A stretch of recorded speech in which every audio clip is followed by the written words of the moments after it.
देखिए, आज शुरू करेंगे घरेलू हिंसा से महिलाओं का संरक्षण अधिनियम 2005।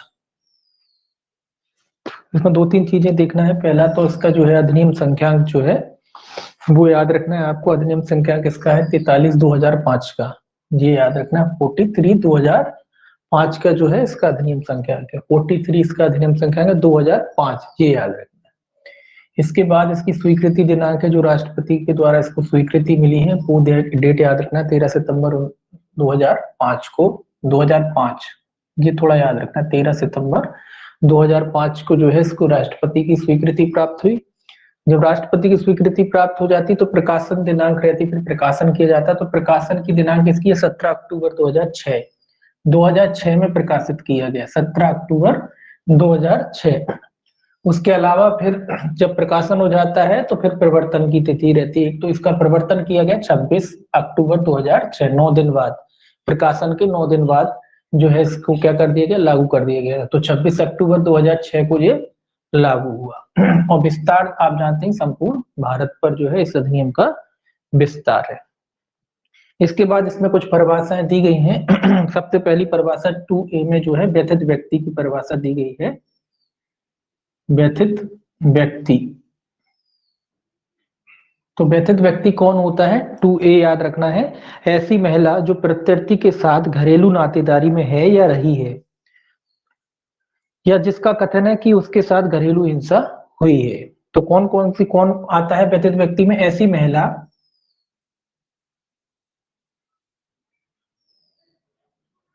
महिला जो प्रत्यर्थी के साथ, प्रत्यर्थी मतलब जिसने हिंसा की है, घरेलू हिंसा की है, ऐसी महिला जो प्रत्यर्थी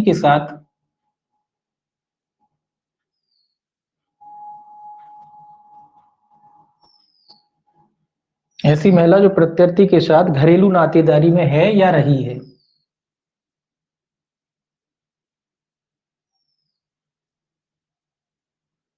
नातेदारी में है या रही है, ये याद रखना है। ऐसी महिला जो प्रत्यर्थी के साथ घरेलू नातेदारी में है या रही है, जिसका कथन है कि उसके साथ घरेलू हिंसा हुई है। एवं लगा दीजिए, एवं जिसका कथन है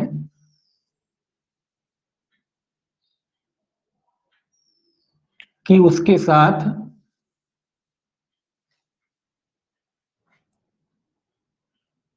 घरेलू हिंसा हुई है।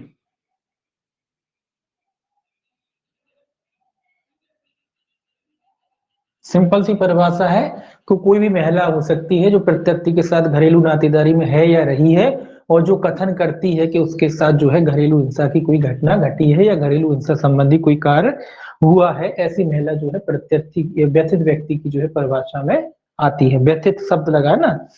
2B में जो है इसमें बालक की परिभाषा दी गई है। बालक का क्या अर्थ है?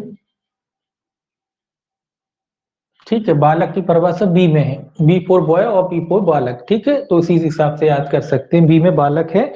बालक कौन है? 18 वर्ष से कम आयु का व्यक्ति। बालक में कौन आता है? 18 वर्ष से कम आयु का व्यक्ति।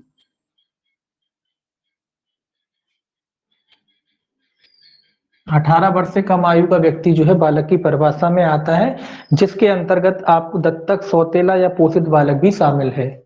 दत्तक बालक भी शामिल है इसमें। लिख देते हैं दत्तक, सौतेला या फिर पोषित। दत्तक तो आप जानते हैं, ऐसा बालक जो गोद लिया जाता है। सौतेला जो होता है ये भी जानते हैं, एक से अधिक माँ बाप है तो सौतेला हो जाता है। और पोषित मतलब जो आपके ऊपर आश्रित है, आपने रखा हुआ है, बच्चे को गोद नहीं लिया लेकिन आप उसका पालन पोषण करते हैं, ऐसा बालक भी जो है इसके अंतर्गत आता है। तो पोषित बालक भी, तीनों प्रकार के बालक, दत्तक, सौतेला और पोषित बालक इसमें शामिल है। कौन से बालक? जो 18 वर्ष से कम आयु के हैं वो। इसके अलावा 2C में जो है प्रतिकर आदेश है। 2C में जो है आपका प्रतिकर आदेश की परिभाषा दी गई है। प्रतिकर आदेश 2C में किस चीज की परिभाषा दी गई है? प्रतिकर आदेश की परिभाषा दी है। प्रतिकर आदेश का अर्थ क्या है? जो धारा 22 के अनुसार प्रदत्त किया जाता है, ऐसा आदेश केवल 22 धारा 22 के अनुसार, बस इतना याद रखें। ऐसा आदेश जो धारा 22 के अनुसार क्या किया जाता है, प्रदत्त किया जाता है, प्रतिकर आदेश कहलाता है। इसके बाद है अभिरक्षा आदेश। अभिरक्षा आदेश, तो भाई अभिरक्षा आदेश क्या होता है, अभिरक्षा आदेश होता है धारा 21 के अधीन, धारा 21 के अनुसार अनुदत्त किया जाने वाला आदेश या प्रदान किया जाने वाला आदेश 21 के अनुसार, बस इतना याद रखें। ये सेक्शन याद रखें, प्रतिकर आदेश 22 में दिया जाता है और अभिरक्षा जो आदेश है वो धारा 21 के अधीन दिया जाता है। ऐसा आदेश जो धारा 21 के अधीन प्रदान किया जाता है वो आदेश क्या कहलाता है, अभिरक्षा आदेश कहलाता है। इसके बाद 2E जो है, ये इंपॉर्टेंट परिभाषा, ये याद रखेंगे आप। 2E में क्या है, घरेलू घटना रिपोर्ट। घरेलू घटना रिपोर्ट, पहली वाली परिभाषा याद रखना है, व्यथित व्यक्ति की इंपॉर्टेंट परिभाषा है इसमें, और आपकी जो घरेलू घटना रिपोर्ट है ये भी इंपॉर्टेंट है। तो 2E में घरेलू घटना रिपोर्ट है, ये याद रखना है।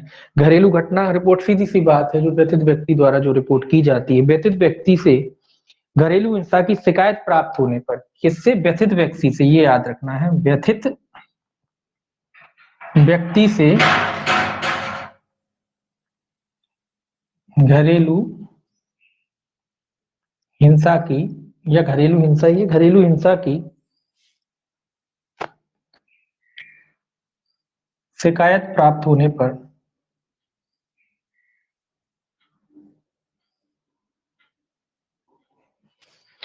विहित प्रारूप में तैयार की गई रिपोर्ट, ये भी याद रखना है, पूरा सेंटेंस याद रखना है इसको, विहित प्रारूप में तैयार की गई रिपोर्ट।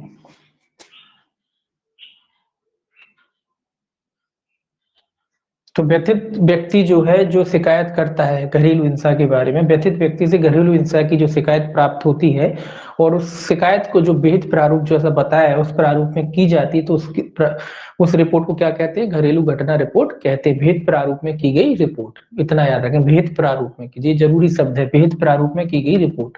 किसके द्वारा की गई रिपोर्ट, जो व्यथित व्यक्ति है उसके द्वारा की गई रिपोर्ट क्या कहलाती है, घरेलू घटना रिपोर्ट कहलाती है।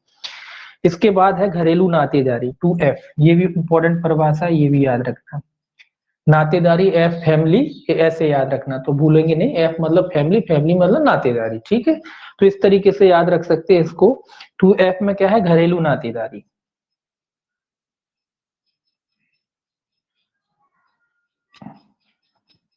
नातेदारी, नातेदारी रिश्तेदारी कौन होते, कब किन लोगों में होती, जो फैमिली वाले होते हैं उन्हीं में होती ना। तो इस तरीके से इसको याद रख सकते हैं। घरेलू नातेदारी कितने में, 2F में है, F मतलब फैमिली, ठीक है।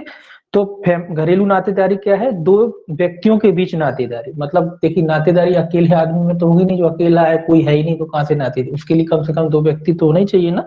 तो दो व्यक्तियों के बीच नातेदारी जो साझी गृहस्थी में एक साथ रहते हैं या रह चुके हैं, या तो एक साथ वर्तमान में रहते हैं या रह चुके हैं, दो व्यक्तियों के बीच, तो ये याद रखना, दो व्यक्तियों के बीच,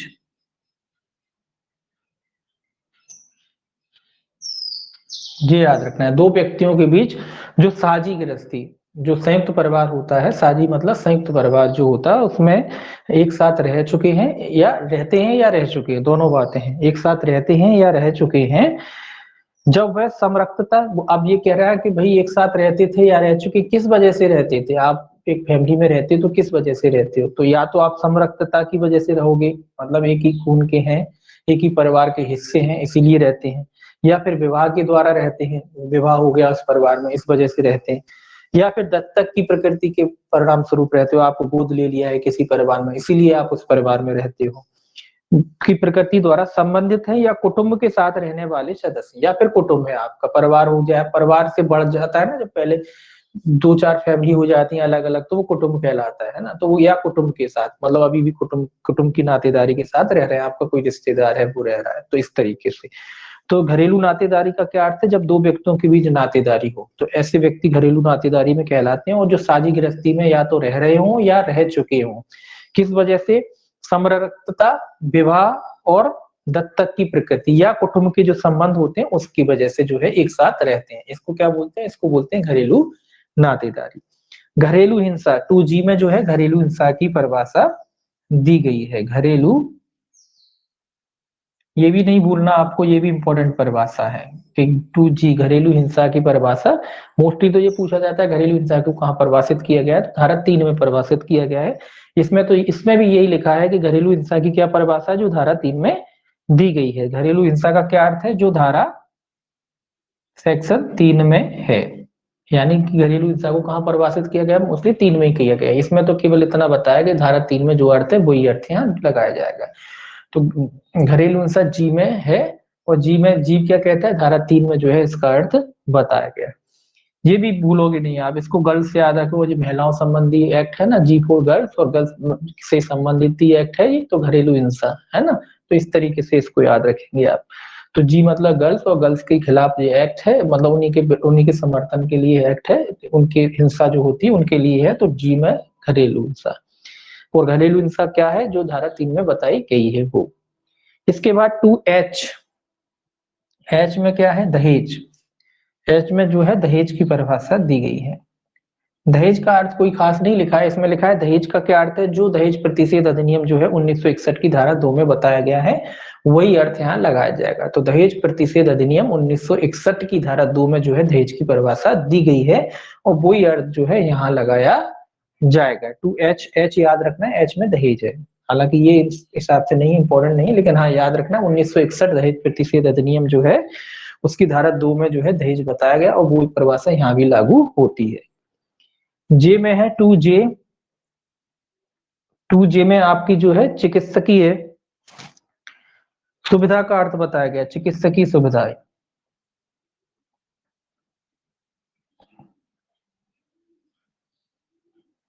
चिकित्सकीय सुविधा मतलब डॉक्टरों की जो फैसिलिटी दी जाती है, जो इलाज वगैरह किया जाता है वो।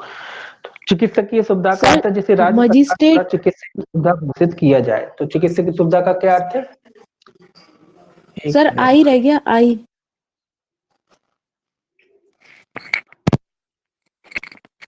सर आई रह गया, आई मजिस्ट्रेट जी, आई रह गया तो पहले डाल दीजिए ना, वो तो मैंने आई में मजिस्ट्रेट है, हाँ ठीक है, कोई दिक्कत नहीं, आई रह गया मजिस्ट्रेट। हाँ ठीक, बता, कोई दिक्कत। पहले चिकित्सकीय सुविधा देख लीजिए। तो चिकित्सकीय सुविधा का क्या अर्थ है, चिकित्सकीय सुविधा का अर्थ है जिसे राज्य सरकार द्वारा चिकित्सीय सुविधा के रूप में क्या किया गया हो, घोषित किया गया हो। इसके बाद 2I है, आई में मजिस्ट्रेट की परिभाषा दी है, मजिस्ट्रेट।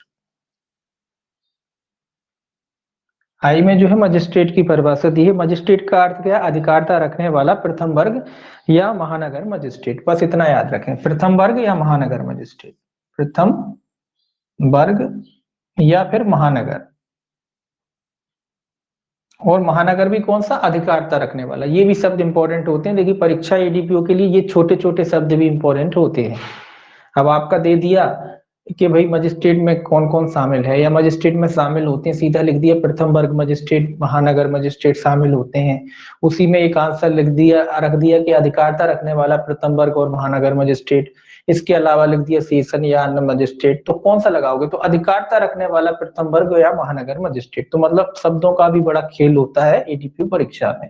तो याद रखेंगे कि अधिकारता रखने वाला जो प्रथम वर्ग या महानगर मजिस्ट्रेट है वो इस अधिनियम की इस धारा के तहत क्या, इस धारा 2I के तहत क्या कहलाता है, मजिस्ट्रेट कहलाता है। तो ये पूरा सेंटेंस याद रखना है, अधिकारता रखने वाला प्रथम वर्ग या महानगर मजिस्ट्रेट। अधिकारता का मतलब जिसको उस क्षेत्र में अधिकारता हो, जो उसमें मामला है उसमें। जे में अपन ने पढ़ ही लिया चिकित्सकीय सुविधा है। उसके बाद 2K में है धनीय अनुतोष। 2K में है धनीय अनुतोष।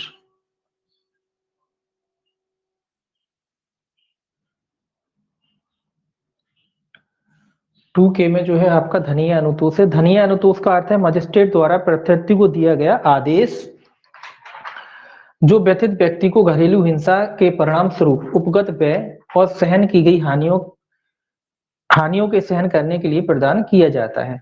तो धनीय अनुतोष का अर्थ है मजिस्ट्रेट द्वारा प्रत्यर्थी को, प्रत्यर्थी मतलब वो महिला जिसके साथ घरेलू हिंसा का कोई काम हुआ है, अपन ने पहले ही पढ़ा है। तो प्रत्यर्थी को दिया गया ऐसा आदेश, मतलब सॉरी उल्टा हो गया, प्रत्यर्थी मतलब उस जिस व्यक्ति ने घरेलू हिंसा का काम किया है उस व्यक्ति को दिया गया आदेश।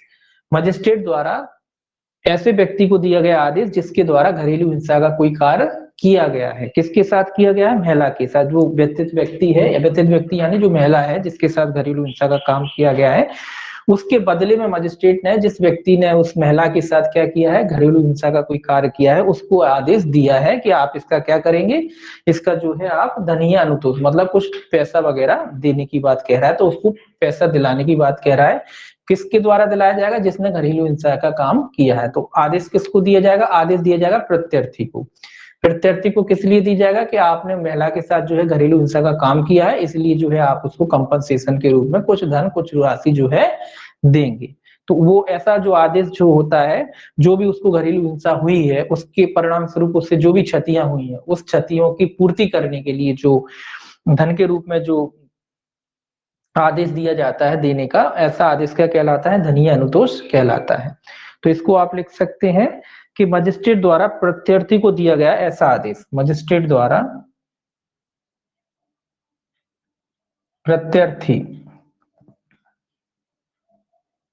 प्रत्यर्थी को दिया गया आदेश। स्वाभाविक सी बात है, प्रत्यर्थी को दिया जाएगा क्योंकि घरेलू हिंसा का काम भी वही व्यक्ति कर रहा है, तो कंपनसेशन भी कौन देगा? जो अत्याचार कर रहा है ना।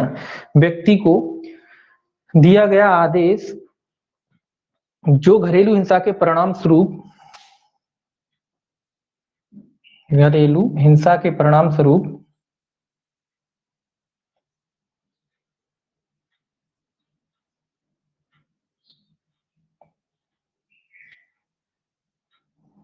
घरेलू हिंसा के परिणाम स्वरूप उपगत व्यय और सहन की गई हानियों के लिए प्रदान किया जाता है। घरेलू हिंसा के परिणाम स्वरूप उपगत व्यय एवं सहन की गई हानि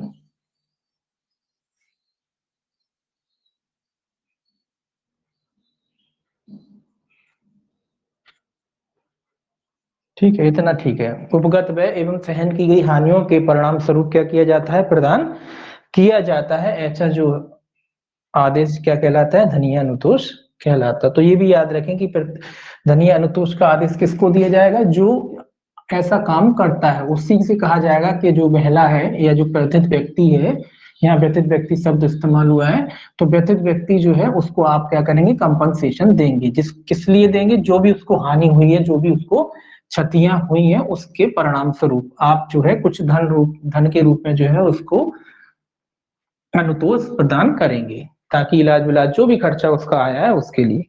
इसके बाद 2L जो है, इसमें जो है आपकी अधिसूचना दे रखी है। तो अधिसूचना में केवल इतना ही याद रखें कि अधिसूचना तो आप जानते हैं कि राजपत्र में प्रकाशित अधिसूचना, तो उसको याद रखने की जरूरत नहीं। 2L में जो है अधिसूचना की परिभाषा दी गई है। और 2M में जो है आपकी विहित दी गई है। तो विहित भी आप जानते हैं, विहित का क्या अर्थ होता है? नियमों द्वारा विहित, जो नियम बनाए गए हैं वो। विहित का अर्थ होता है नियमों द्वारा विहित, तो उसको भी याद रखने की जरूरत नहीं, बस इतना याद रखें। एल में जो है आपके क्या दे रखा है? अधिसूचना, और एम में क्या दे रखा है? विहित जो है दे रखा है। तो बस इतना सा याद इसमें रखना है आपको। 2N देखेंगे। 2N जो है आपका, 2N में जो है आपका संरक्षण अधिकारी दे रखा है। संरक्षण अधिकारी, ये भी सिंपल है। संरक्षण अधिकारी कौन होता है? जो धारा 8(1) के अधीन राज्य सरकार द्वारा नियुक्त किया जाता है। ये बस इतना याद रखें, धारा 8(1), बस कौन नियुक्त करता है? राज्य सरकार, बस इतना याद रखें। धारा 8(1) के अधीन राज्य सरकार द्वारा नियुक्त किया गया अधिकारी। धारा 8(1) के अधीन किसके द्वारा? राज्य सरकार, बस इतना याद रखें, राज्य सरकार। बस धारा 8(1) के अधीन राज्य सरकार द्वारा नियुक्त किया गया अधिकारी क्या कहलाता है? संरक्षण अधिकारी कहलाता है। संरक्षण अधिकारी के बाद जो है संरक्षण आदेश है। संरक्षण आदेश, तो संरक्षण आदेश कौन सा होता है? धारा 18 के अनुसार दिया गया आदेश। धारा 18 के अधीन, इतना याद रखें, धारा 18 के अधीन वो पूरा याद रखना हो तो पूरा याद रख सकते हैं कि धारा 18 के अधीन मजिस्ट्रेट द्वारा दिया गया आदेश। ठीक है, कौन देता? मजिस्ट्रेट देता। तो इसको पूरा भी लिख सकते हैं, धारा 18 के अधीन मजिस्ट्रेट द्वारा दिया गया आदेश द्वारा। ठीक है, तो कौन प्रदान करता है संरक्षण आदेश? मजिस्ट्रेट। तो धारा 18 के अधीन जो मजिस्ट्रेट आदेश देता है संरक्षण का, वो आदेश आता है संरक्षण आदेश धारा 18। तो सेक्शन 18 याद रखना है। धारा 18 के अधीन मजिस्ट्रेट द्वारा दिया गया आदेश जो है संरक्षण आदेश में आता है। इंपॉर्टेंट है ये सब चीजें। उसके बाद निवास आदेश, ये भी इंपॉर्टेंट, पी में जो है निवास आदेश है। जितने भी आदेश है सब मजिस्ट्रेट देता है। निवास आदेश, निवास आदेश का क्या अर्थ है? धारा 19(1) के अनुसार दिया गया आदेश। इसमें सेक्शन 19 याद रखना है, धारा 19(1) के अधीन, ये भी मजिस्ट्रेट के द्वारा दिया जाता है। धारा 19(1) के अनुसार दिया गया आदेश। तो जितने आदेश हैं आपने पढ़े, पहले भी पढ़े, वो सब प्रतिकर आदेश हो, चाहे आपका संरक्षण आदेश हो, चाहे आपका ये निवास आदेश हो, ये सब कौन देता है? मजिस्ट्रेट ही देते हैं। तो इसीलिए ये याद रखें मजिस्ट्रेट ही द्वारा दिए जाते हैं। तो निवास आदेश कौन से? धारा 19(1) के अधीन दिया गया कोई आदेश क्या कहलाता है? निवास आदेश कहलाता है। तो ये परिभाषा याद कर लेंगे ना, तो ये सेक्शन भी आपके याद हो जाएंगे, कहाँ निवास आदेश, क्योंकि ये पूछे जाते हैं परीक्षा में, कहाँ प्रतिकर आदेश है, कहाँ निवास आदेश है, ये पूछे जाते हैं, सेक्शन वाइज पूछे जाते हैं। तो इसलिए 18, 19 ये याद रख लें। इसके बाद क्यू है, क्यू में जो दे रखा है आपका प्रत्यर्थी। अभी अपन ने व्यथित व्यक्ति पढ़ लिया और प्रत्यर्थी, तो दोनों की परिभाषा इंपॉर्टेंट है। व्यथित व्यक्ति कौन है? जिसके खिलाफ जो, या जिससे जो है, जिसके साथ कह लीजिए, जिसके साथ जो है घरेलू हिंसा का कोई कार्य किया गया है, वो व्यथित व्यक्ति। और जिसने किया है वो व्यक्ति कौन है? वो व्यक्ति जो है प्रत्यर्थी कहलाता है। तो प्रत्यर्थी कौन है? कोई वयस्क पुरुष। तो प्रत्यर्थी, हाँ ये भी याद रखना है कि प्रत्यर्थी जो घरेलू हिंसा का काम करता है वो तो है ही, लेकिन ऐसा नहीं कि कोई नाबालिग हो, नाबालिग नहीं आती इसमें। तो कोई वयस्क पुरुष, तो प्रत्यर्थी में महिलाएं नहीं आती, कौन आता है? पुरुष। तो वयस्क पुरुष, ये भी याद रखना है, वयस्क पुरुष। मतलब ये अधिनियम जो है एक तरीके से समझ लीजिए पुरुषों के खिलाफ है। ठीक है, महिलाओं के खिलाफ नहीं, महिलाओं के पक्ष में है। तो महिलाओं के खिलाफ नहीं लगता कि सास ने बोले घरेलू हिंसा कर दी तो सास पे नहीं लगेगा, ठीक है ना, ससुर पे लग जाएगा, पति पे लग जाएगा, जो घर के मेल सदस्य हैं उन पे लग जाएगा, लेकिन महिलाओं पे नहीं लगेगा। ये भी याद रखेंगे आप इस बात को भी, ये महिलाओं पे नहीं लगता ये एक्ट, ठीक है ना। तो ये पुरुषों के खिलाफ है एक तरीके से, ये एक्ट क्या है? पुरुषों के खिलाफ है पूरा, बस महिलाओं के खिलाफ नहीं है। ठीक है, चाहे वो व्यथित महिला हो या घर की कोई भी महिला हो, उस पे नहीं लगेगा। ये भी याद रखेंगे इस बात को आप। प्रत्यर्थी का अर्थ क्या है? कोई वयस्क पुरुष जो व्यथित व्यक्ति के साथ घरेलू नातेदारी में रहता है। तो ऐसा नहीं क्योंकि बाहर का कोई पड़ोसी आदमी मार के चला गया और बोलो घरेलू हिंसा होगी, तो घरेलू हिंसा तो घरेलू लोगों से होगी ना। तो घरेलू लोग मतलब जो घरेलू नातेदारी में रहते हैं, ऐसा वयस्क पुरुष जो घरेलू नातेदारी में रहता है ना, घरेलू नाती में रहता है या रह चुका है, पहले की होगी या भी की होगी, दो ही बातें होती ना। घरेलू नातेदारी में रहता है या रह चुका है, जिसके विरुद्ध अनुतोष चाहा गया है, जिसके खिलाफ आदेश चाहा गया है, मतलब जिससे मांगा गया है अनुतोष, ऐसा व्यक्ति क्या कहलाता है? प्रत्यर्थी कहलाता है। तो ये भी याद रखना है कि घरेलू पुरुष होने चाहिए और वयस्क होने चाहिए, दोनों शर्तें इंपॉर्टेंट है। वयस्क भी होना चाहिए, वयस्क पुरुष होना चाहिए, और कैसा होना चाहिए? जो घरेलू नातेदारी में रहता हो या रह चुका हो। ऐसा, अब ऐसा रिश्तेदार भी नहीं इसमें शामिल हो सकता जो कभी आपके घर में रहा ही नहीं है और आप कहो कि वो हमें घरेलू हिंसा का उस पर लगाना चाहो, तो वो नहीं लगेगा। तो घरेलू नातेदारी में रहता हो या रह चुका हो, और जिसने जो है व्यथित व्यक्ति के साथ जो है कोई घरेलू हिंसा का कार्य किया हो, या जिसके विरुद्ध जो है, या कह लीजिए जिसके विरुद्ध मतलब प्रत्यर्थी के विरुद्ध, या इसी से जो है क्या मांगा गया हो? अनुतोष मांगा गया हो, ऐसा व्यक्ति क्या कहलाता है? प्रत्यर्थी कहलाता है। तो इंपॉर्टेंट ये है कि महिलाओं के खिलाफ नहीं लगता, ये भी याद रखेंगे। छोटी सी बातें आ जाती हैं कभी कभी। इसके बाद क्यू के बाद आर, डायरेक्टली लिख लीजिए। आर जो है आपका सेवा प्रदाता, ये भी इंपॉर्टेंट है। सेवा प्रदाता, सर्विस प्रोवाइडर। सेवा प्रदाता कौन है? धारा 10(1) के अधीन नियुक्त या रजिस्ट्रीकृत कोई अस्तित्व लिखा है इसमें। अस्तित्व मतलब कोई भी संगठन हो सकता है, कोई भी संस्था हो सकती है, व्यक्ति नहीं कहते, अस्तित्व। तो धारा 10(1) के अधीन रजिस्ट्रीकृत, बस इतना लिखिए,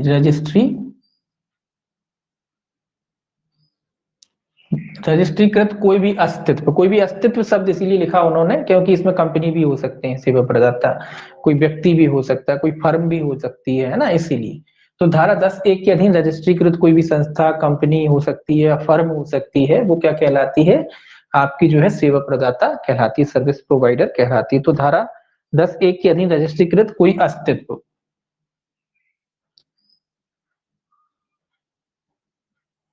बस इतना याद रखना। सेवा प्रदाता कितने में, 10(1) में, ठीक है, धारा 10 में है कुल मिला के।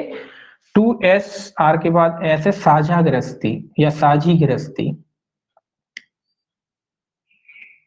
साझी गृहस्थी मतलब जो है आपकी ज्वाइंट फैमिली को कह रहा है कि भाई ज्वाइंट फैमिली क्या होती है, जहां व्यतीत व्यक्ति रहता है या रह चुका, ये सब सभी में आएगा, रहता है या रह चुका। व्यतीत व्यक्ति मतलब वो महिला जिसके साथ घरेलू हिंसा हुई है, ऐसी महिला या तो वर्तमान में रह रही है या फिर पहले रह चुकी, घरेलू हिंसा हुई थी उससे पहले रहती थी, है ना, अब उसने छोड़ दिया, घरेलू हिंसा हुई तो छोड़ दिया उसने, ठीक है, दोनों बातें हैं। तो जहां व्यतीत व्यक्ति रहता है या रह चुका है, ऐसी गृहस्थी भी शामिल है जो संयुक्त स्वामित्व या किराएदारी में। अब ये ध्यान में रखना है कि संयुक्त स्वामित्व, ये कह रहा है कि ऐसी फैमिली में भी शामिल होंगी जो संयुक्त स्वामित्व, मतलब अभी बंटवारा नहीं, संयुक्त स्वामित्व मतलब एक साथ, अभी बंटवारा नहीं हुआ, संयुक्त स्वामित्व, ये याद रखना है, संयुक्त स्वामित्व मतलब बंटवारा नहीं हुआ है, अभी परिवार बड़ा है और अभी बटा हिस्सा बांट नहीं हुई है, एक साथ सब रहते हैं। तो संयुक्त स्वामित्व वाली संपत्ति वाली कोई घर हो सकता है, किराएदारी वाला भी घर हो सकता है, किराएदारी। अब आप कहोगे किराएदारी कहते, किराएदारी मतलब अभी घर वगैरह कुछ नहीं बनाया लेकिन पूरा परिवार एक किराए के घर में रहता है, तो वो भी घर शामिल है इसमें, ठीक है, किराएदारी। इस बात पर ध्यान दिए बिना कि प्रत्यर्थी या व्यथित व्यक्ति का उस गृहस्थी में कोई हक है या हित है, तो ये ध्यान नहीं रखा जाएगा, ये भी याद नहीं, ये रखना है कि हक और हित, हक हित कौन का, इन्हीं दोनों का, व्यथित व्यक्ति और आपका जो प्रत्यर्थी है ना, जिसने हिंसा की है, उनका उस घर में हित है या नहीं, उससे कोई फर्क नहीं पड़ता। तो ये भी इंपॉर्टेंट चीज है कि उनका हक है, मतलब जैसे कि मान लीजिए आपने ही कोई घरेलू हिंसा काम किया है और आप किसी घर में रहते हैं, संयुक्त परिवार में रहते हैं, भले ही उस आपके नाम कुछ नहीं है घर में, तो भी ये धारा आपको लागू होती है, ये अधिनियम लागू होता है, ठीक है, ये याद रखेंगे कि आपके नाम कुछ नहीं है अभी और उस घर में आप रहते हैं, संयुक्त परिवार के हिस्सा है। अब वो बात अलग है, भविष्य में कभी मिलेगा, लेकिन अभी नहीं है, अभी आपके नाम कुछ नहीं है, तो ऐसी जो फैमिली है वो भी जो है साझी गृहस्थी की परिभाषा में आती है, ठीक है। तो संयुक्त स्वामित्व वाली संपत्ति हो सकती है, किराएदारी वाली भी संपत्ति हो सकती है, चाहे उसमें आपका हित हो या ना हो, दोनों का, प्रत्यर्थी और व्यथित व्यक्ति दोनों की बात करेंगे। प्रत्यर्थी मतलब जिसने घरेलू हिंसा का काम किया उसके नाम भी कोई संपत्ति नहीं है, या व्यथित व्यक्ति यानी जो महिला है जिसके साथ घरेलू हिंसा हुई है उसके नाम भी कोई संपत्ति नहीं, ये ना कोई हित रखती है वो उस घर में, तो ऐसे मामलों में भी जो है वो साझी गृहस्थी में आएंगे। अब 2T जो है आपकी दे रखा है आश्रय गृह।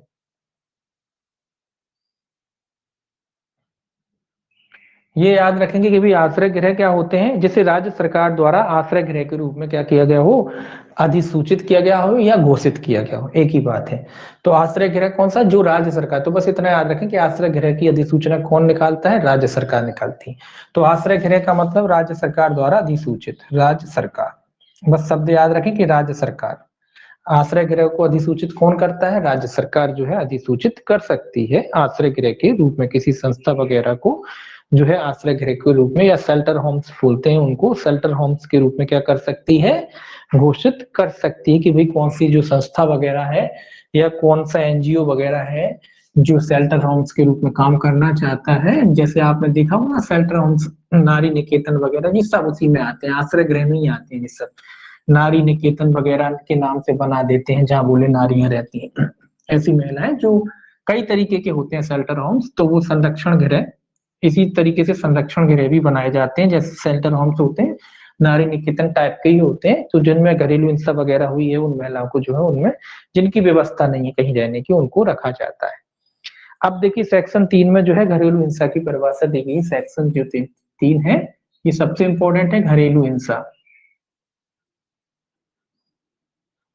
सेक्शन 3 जो है सबसे इंपॉर्टेंट है, इसमें घरेलू हिंसा की जो है आपकी परिभाषा दी गई है। तो घरेलू हिंसा क्या होती है, प्रत्यर्थी का कोई कार्य, लोप या आचरण, मतलब ये क्या कह रहा है, प्रत्यर्थी का कोई भी कार्य हो सकता है, प्रत्यर्थी मतलब जो घरेलू हिंसा का काम करता है ऐसा व्यक्ति, तो प्रत्यर्थी का कोई भी कार्य, लोप और आचरण, घरेलू हिंसा गठित करेगा यदि वह, फिर इसमें एबीसी करके लिखा है कि भाई घरेलू हिंसा का कार्य कब गठित करता है, कौन कौन सी अवस्थाएं हो सकती हैं जब उसका कार्य जो है घरेलू हिंसा की परिभाषा में आता है। तो घरेलू हिंसा का काम कौन करता है, प्रत्यर्थी द्वारा किया जाता है। पहले तो ये याद रखें, प्रत्यर्थी के द्वारा किया जा सकता है, किसी भी तरीके से किया जा सकता है, किसी भी कार्य, किसी भी लोप या किसी भी आचरण द्वारा। कार्य, लोप या आचरण, कार्य, लोप या फिर आचरण, कितने तरीकों से कर सकता है, किसी भी कार्य द्वारा, किसी भी लोप द्वारा और किसी भी आचरण द्वारा जो है वो घरेलू हिंसा का काम कर सकता है। और कब वो काम घरेलू हिंसा कहलाता है, पहला, व्यतीत व्यक्ति के स्वास्थ्य पर, सुरक्षा, जीवन या अंग, जो नॉर्मल बातें इसलिए इनको बता रहा हूं कि जो व्यथित व्यक्ति मतलब जो पीड़ित महिला थी उसका कोई स्वास्थ्य पर कोई गलत असर पड़ता है, उसकी सुरक्षा या उसके जीवन पर कोई गलत असर पड़ता है, या उसका अंग या शारीरिक या मानसिक भलाई की अपहानि होती है या क्षति होती है या संकटापन होती है, और इससे शारीरिक, लैंगिक, मौखिक और भावनात्मक दुरुपयोग भी जो है इसमें शामिल है। मतलब कौन कौन से दुरुपयोग शामिल है, मतलब उसके शरीर को कोई हानि होती है, मतलब पीड़, देखिए जरूरी नहीं, देखो एक तो शारीरिक हानि होती है जो दिखती है, मानसिक होती है कोई हानि उससे होती है, सुरक्षा, स्वास्थ्य को कोई गलत प्रभाव पड़ता है उसको, है ना। तो ये सारी जो हानियां हैं जो उसको जो है घरेलू हिंसा की परिभाषा में आती है। शारीरिक हानि भी है इसमें लिखा है, शारीरिक, लैंगिक, ये याद रखना है आपको। फिर इनके बाद आप ये भी याद रखना कि शारीरिक कौन सा है, लैंगिक कौन सा है, लैंगिक, मौखिक, इसके अलावा भावनात्मक,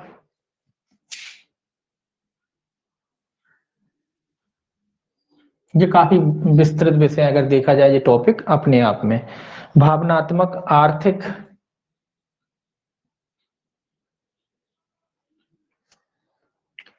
दुरुपयोग शामिल है। मतलब शारीरिक रूप से दुरुपयोग, मारपीट वगैरह करना। लैंगिक दुरुपयोग वही होता है नॉर्मली कि भाई लैंगिक तरीके से दुरुपयोग करना, या फिर संतान ना होने का वो कि भाई लड़का नहीं हुआ लड़की हुआ, ये भी सब उसी में आता है। मौखिक, भावनात्मक दुर्व्यवहार में आता है वो, तो भावनात्मक दुर्व्यवहार वगैरह। मौखिक वही गाली गलौज करना, और आर्थिक आप जानते हैं पैसे वगैरह ना देना, है ना, खर्चे वगैरह के लिए जो न्यूनतम एक खर्चा होता देना चाहिए वो भी नहीं देता है, तो वो सब इसकी परिभाषा में आता है। ठीक है, इसके अलावा दहेज वगैरह या मूल्यवान संपत्ति या प्रतिभूति जो है मांगने के लिए मजबूर करना, ये भी घरेलू हिंसा की परिभाषा में आता है कि दहेज मांगना, है ना, या फिर कोई संपत्ति वगैरह मूल्यवान प्रतिभूति मांगना या उसके लिए उत्पीड़न करना, है ना, ये सब भी जो है घरेलू हिंसा की परिभाषा में आता है।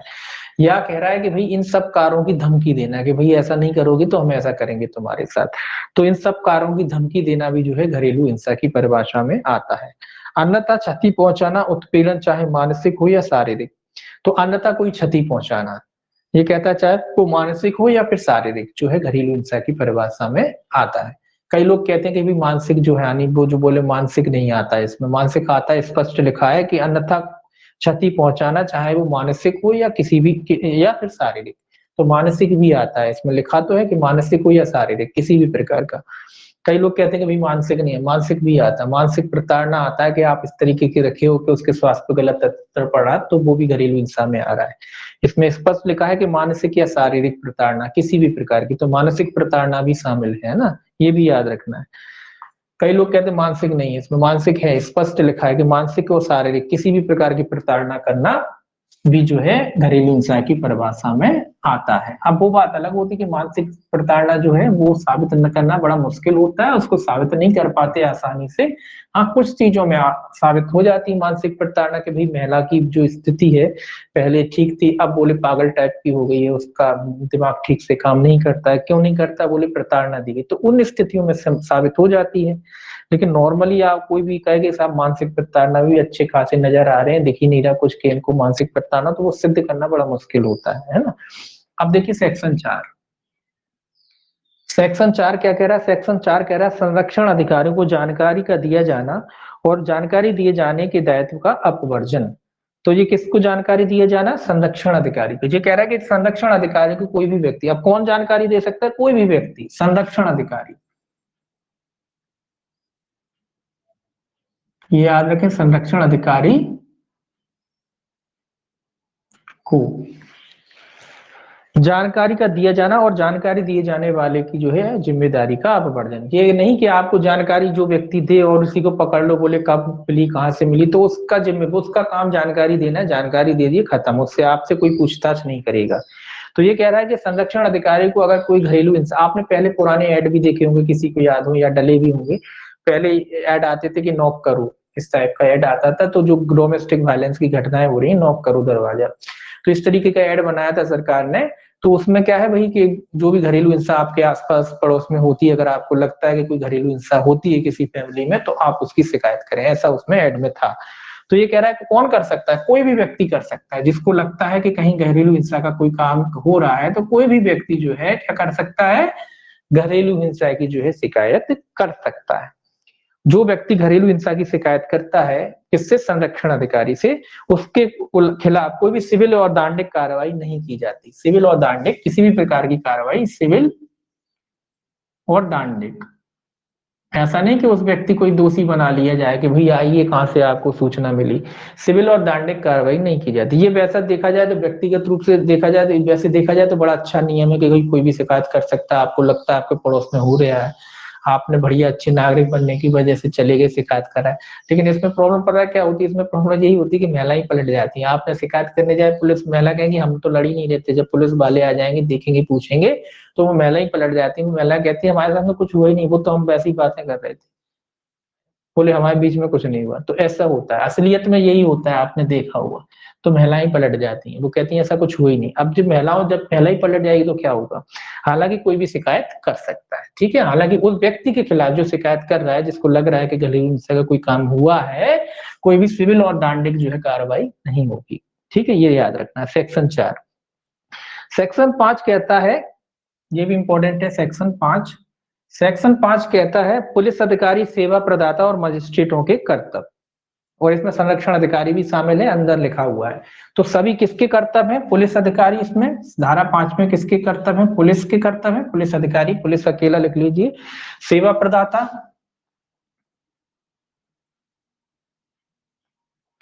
संरक्षण अधिकारी भी है इसमें, संरक्षण अधिकारी, और जो है आपका मजिस्ट्रेट, इन सभी के जो है क्या दिए गए हैं, कर्तव्य दिए गए हैं। ये याद रखेंगे, 5 में किन किन के कर्तव्य दिए गए, पुलिस के भी दिए गए हैं, सेवा प्रदाता के दिए गए हैं, संरक्षण अधिकारी के भी दिए गए और मजिस्ट्रेट के भी दिए गए। हालांकि हेडिंग में जो है आपका पुलिस अधिकारी के दिए रखे हैं, सेवा प्रदाता और मजिस्ट्रेट, संरक्षण अधिकारी हेडिंग में नहीं लिखा है लेकिन अंदर लिखा है, ठीक है ना। तो याद रखेंगे संरक्षण अधिकारी के भी कर्तव्य है। अब जब सबके कर्तव्य है तो इसको काय को अलग छोड़ेंगे, क्या इसके अलग से कोई कर्तव्य है, वही कर्तव्य सबके हैं जो इनके हैं। तो ड्यूटी है, कर्तव्य है इनका, क्या कर्तव्य है इनका, इनका सीधा सीधा कर्तव्य है कि आवेदन करने के उसके अधिकार की, जी कह रहा है कि जो महिला व्यक्ति जो होती है, जब घरेलू हिंसा की किसी घटना की रिपोर्ट उसको दी जाती है तो वो व्यथित व्यक्ति को, इन लोगों का क्या कर्तव्य है कि जब भी घरेलू घटना, घरेलू हिंसा जो होती है उसकी रिपोर्ट अगर इनसे की जाती है तो ये लोग क्या करेंगे, सिंपल सी बात है कि आवेदन करने के अधिकार के बारे में बताएंगे उस महिला को, या व्यथित व्यक्ति कहेंगे तो उस व्यथित व्यक्ति को ये बताएंगे कि आप आवेदन कैसे कर सकते हैं, तो उसके आवेदन के अधिकार को बताएंगे। सिंपल से बातें हैं, आवेदन के अधिकार, ये आपको लिखना नहीं, बस आप ये हेडिंग याद रख लेना है ना। तो इनके कर्तव्य, नॉर्मल कर्तव्य है कि कोई व्यक्ति आपके पास आता है शिकायत करता है तो क्या करोगे आप, सीधी सी बात है, आप उसके अधिकारों के बारे में बताओगे ना, तो ये भी बताते हैं कि भाई आप कैसे आवेदन कर सकते हो, और इसके अलावा जो सेवा जो मदद कर सकते हैं वो मदद करेंगे। सेवा प्रदाताओं की सेवाओं की उपलब्धता के बारे में बताएंगे कि भाई सेवा प्रदाताओं से अगर आपको कोई मदद वगैरह चाहिए तो वो उपलब्ध हो सकती है आपको, क्योंकि सेवा प्रदाता इन्हीं लोगों के लिए नियुक्त किए जाते हैं कि इनकी जो भी हेल्प हो सके। इसके अलावा संरक्षण अधिकारियों की उपलब्धता के भाई कौन कौन से संरक्षण अधिकारी आपके जिले में या आपके जहां हिंसा हुई है वहां रहते हैं, उनमें से किसकी मदद चाहिए उसके बारे में बताएंगे। इसके अलावा निःशुल्क विधिक सहायता के बारे में बताएंगे, अगर मान लो उनको लगता है कि कोई व्यक्ति या कोई महिला जो व्यथित व्यक्ति है वो आर्थिक रूप से जो है सक्षम नहीं है, तो उसको निःशुल्क विधिक सहायता के बारे में भी ये लोग बताएंगे कि भाई आप निःशुल्क विधिक सहायता भी ले सकते हैं, आपका कोई पैसा नहीं लगेगा, ठीक है। निःशुल्क विधिक सहायता की बात आए तो कौन देता है निःशुल्क, वही विधिक सेवा प्राधिकरण, उसी का काम है, ठीक है। इसके अलावा भारतीय दंड संहिता की धारा 498 ए के अधीन परिवाद करने की, ये भी याद रखना, ये थोड़ा अलग हो जाता है सेक्शन, जो आईपीसी की कह रहा है कि धारा 498 ए, ये भी कह सकता है, देखिए इस अधिनियम के तहत तो आप करते ही हो, वो कह सकता है कि भाई 498A और लगा दीजिए आईपीसी के तहत, वो भी आप उसके तहत भी कार्रवाई कर सकते हो।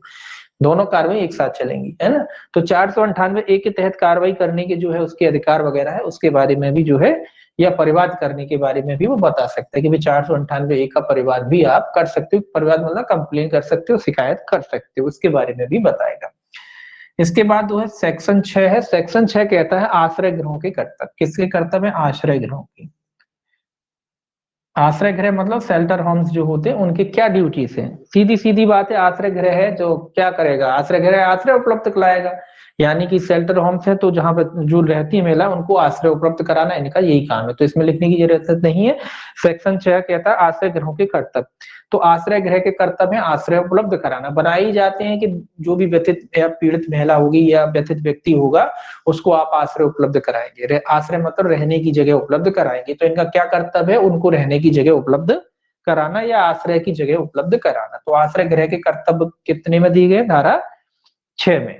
7 में चिकित्सकीय सुविधाओं की ये सुविधा। 7 में जो है आपकी चिकित्सकीय सुविधा के जो है क्या बताए गए हैं? अर्थ बताया गया। चिकित्सकीय सुविधा का जो अर्थ बताया गया है, सॉरी अर्थ नहीं, कर्तव्य बताए गए हैं। इसमें आश्रय गृह के कर्तव्य हैं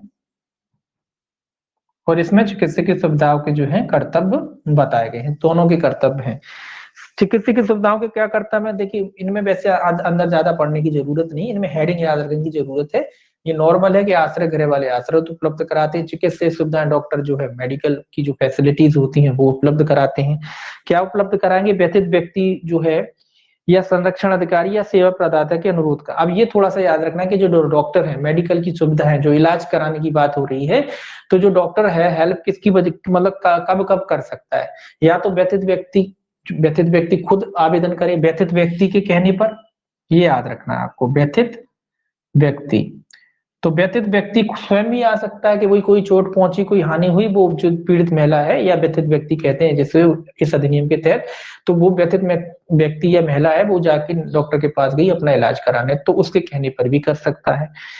या फिर व्यथित महिला जो पहले संरक्षण अधिकारी के पास गई और फिर संरक्षण अधिकारी ने जो है डॉक्टर से कहा, तो संरक्षण अधिकारी के कहने पर भी जो है डॉक्टर क्या कर सकता है? इलाज दे सकता है।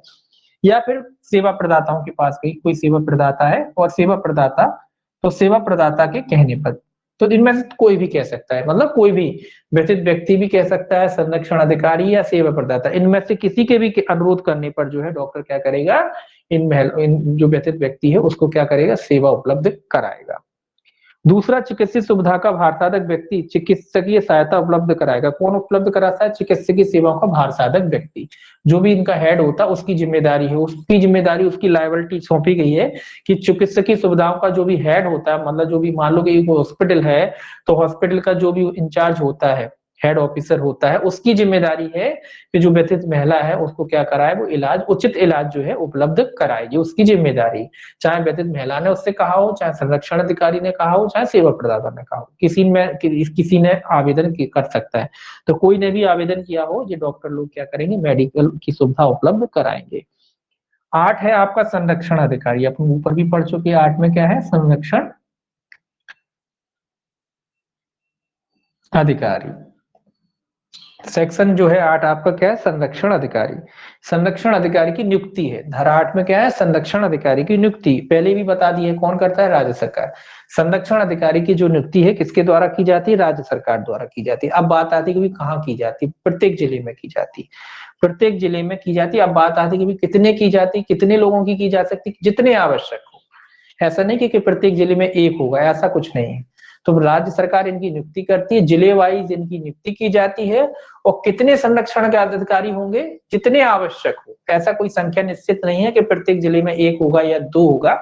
जितने भी आवश्यक होंगे उतने जो है संरक्षण अधिकारियों की नियुक्ति की जाएगी। ऐसा इसलिए किया गया है कि देखिए हर जिले की परिस्थितियां अलग होती हैं। कुछ जिले हो सकते हैं जहां मामले कम आते हो, कुछ जिले हो सकते हैं जहां मामले ज्यादा आते हो, है ना।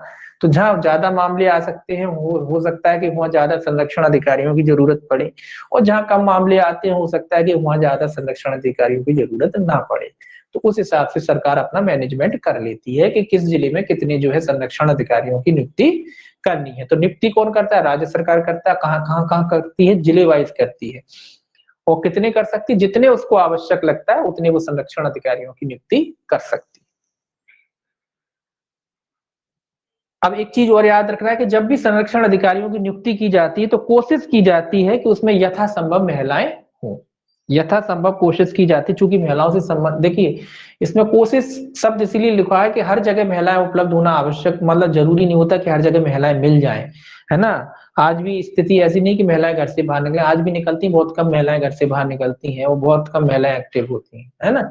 तो वो ये कह रहा है कि भैया जो महिलाएं हैं, जहां अगर कोशिश की जाएगी कि संरक्षण अधिकारियों की जब नियुक्ति की जाए तो यथासंभव उसमें जो है महिलाएं हों, और महिलाएं भी कौन सी, जो बेहद की गई योग्यताएं रखती हूँ। ऐसा नहीं कि कोई भी महिला को उठा के बना दो, महिला बोले योग्य, महिला संरक्षण अधिकारी का बोले नियुक्ति करना है तो महिला कोशिश की जा रही है कि महिलाओं को रखा जाए। अब कोई महिला मिल नहीं रही तो बोले किसी को भी नहीं, जो योग्यता रखती हो महिला, जो बेहद योग्यता रखती हो, जो सरकार ने योग्यता संरक्षण अधिकारी के लिए नियुक्त क्या कर रखी है, निर्धारित कर रखी है, उस निर्धारित योग्यता को रखती हो, ऐसी महिला को क्या किया जाएगा, संरक्षण अधिकारी बनाया जाएगा।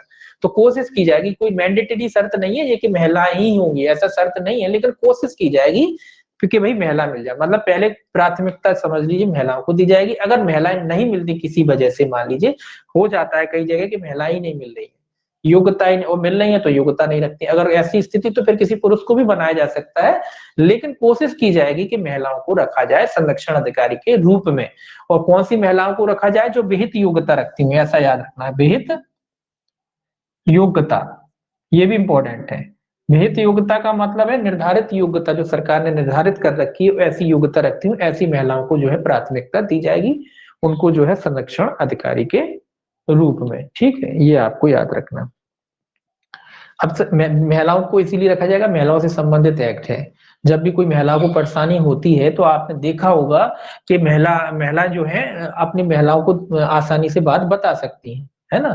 तो आपने देखा होगा जी, डॉक्टर जो महिला डॉक्टर होते हैं, अधिकतर महिला उन्हीं के पास जाती है ताकि वो अपनी समस्याएं बता सके, खुल के बता सके, है ना। अगर कोई पुरुष महिला डॉक्टर होता तो अपने छोटे शहरों में तो नहीं होता, बड़े शहरों में तो हो रहा है, तो उनपे महिलाएं नहीं जाती। अगर कोई पुरुष महिलाओं का डॉक्टर बन जाए तो उस पर महिलाएं जाती ही नहीं है। तो इसी तरीके से कि अगर मान लो कोई पुरुष संरक्षण अधिकारी होगा तो फिर महिलाएं उसको ढंग से प्रॉब्लम नहीं बता पाएंगी, मान लो उनकी कुछ प्रॉब्लम ऐसी है जो बताना चाहे वो नहीं बता सकती। इसीलिए इसमें कोशिश की जाती है कि जो महिला जो है संरक्षण अधिकारी हो, ताकि महिलाएं अपनी प्रॉब्लम जो है उन्हें आसानी से बता सके, इसीलिए जो है यहाँ महिलाओं को प्राथमिकता दी गई है। अब देखिए सेक्शन 9, संरक्षण अधिकारी हो गया। इसके बाद जो है आपका संरक्षण अधिकारी के कर्तव्य और कृत्य कितने में, 9 में। पहले नियुक्ति है, फिर इनके कर्तव्य है, कर्तव्य और कृत्य। भाई ये क्या काम करेंगे, इनकी किस लिए नियुक्ति की गई है, तो इनकी जो नियुक्ति है मजिस्ट्रेट की सहायता करने के लिए की जाती है। जब मामला चलता है तो ये क्या करते हैं, मजिस्ट्रेट की हेल्प करते हैं, मजिस्ट्रेट की सहायता करते हैं, मजिस्ट्रेट की सहायता। इनका क्या काम है, मजिस्ट्रेट की सहायता करना, याद रखेंगे इनका काम है मजिस्ट्रेट की सहायता करना। पुलिस और सेवा प्रदाताओं को उस रिपोर्ट की प्रतियां भेजना, ये भी इनका काम है। पुलिस को और किसको भेजेंगे जी, पहली तो मजिस्ट्रेट को सहायता करेंगे जी, दूसरा किस किस को रिपोर्ट, जो भी घटना घटी है उसकी ये रिपोर्ट भेजेंगे। किस किस को भेजेंगे, स्वाभाविक सी बात है पुलिस थाने भेजेंगे एक रिपोर्ट, और जो उसका जो सेवा प्रदाता होते हैं उनको भेजेंगे। तो किन किन को रिपोर्ट भेजते हैं, पुलिस अधिकारी और सेवा प्रदाताओं को जो है, जो मामले की जो है रिपोर्ट ये लोग जो है भेजा जाता है इनके द्वारा। किसके द्वारा, संरक्षण अधिकारी के द्वारा। पुलिस अधिकारी, पुलिस और सेवा प्रदाता को रिपोर्ट भेजना। तो ये पुलिस अधिकारी और सेवा प्रदाता को क्या करते हैं, रिपोर्ट भेजते हैं, ठीक है, ये इनका काम है। इसके अलावा व्यथित व्यक्ति की तरफ से अगर कोई अनुतोष या दावा करने के लिए जो है मजिस्ट्रेट को आवेदन करना, तो मजिस्ट्रेट को आवेदन भी करने का भी काम करते हैं। आवेदन, आवेदन किसकी, अब तो बात है खुद की तरफ से तो आवेदन करेंगे नहीं, जो व्यथित महिला है, जो व्यथित व्यक्ति है, महिला नहीं कहेंगे, व्यथित व्यक्ति है उसके तरफ से जो भी अनुतोष वो चाहता है, तो उस अनुतोष के लिए जो है मजिस्ट्रेट से आवेदन करना। आवेदन किसके समक्ष करेंगे, मजिस्ट्रेट ही के समक्ष करेंगे, तो आवेदन करना ये भी इनका काम है। अगर व्यथित व्यक्ति है उसकी तरफ से जो है आवेदन कर सकते हैं। आवेदन कैसे करेंगे, व्यथित व्यक्ति की तरफ से, ठीक है, किससे करेंगे, मजिस्ट्रेट से, ये भी इनका काम है। तो सीधा लिख दिया, आवेदन करना भी इनका काम है। इसके अलावा यह सुनिश्चित करना कि मुफ्त विधिक सहायता उपलब्ध कराई जाए, मतलब ये भी काम है, ये भी सुनिश्चित करना कि भाई मुफ्त विधिक सहायता इनको उपलब्ध कराई जाए अगर आवश्यक है तो, मुफ्त विधिक सहायता।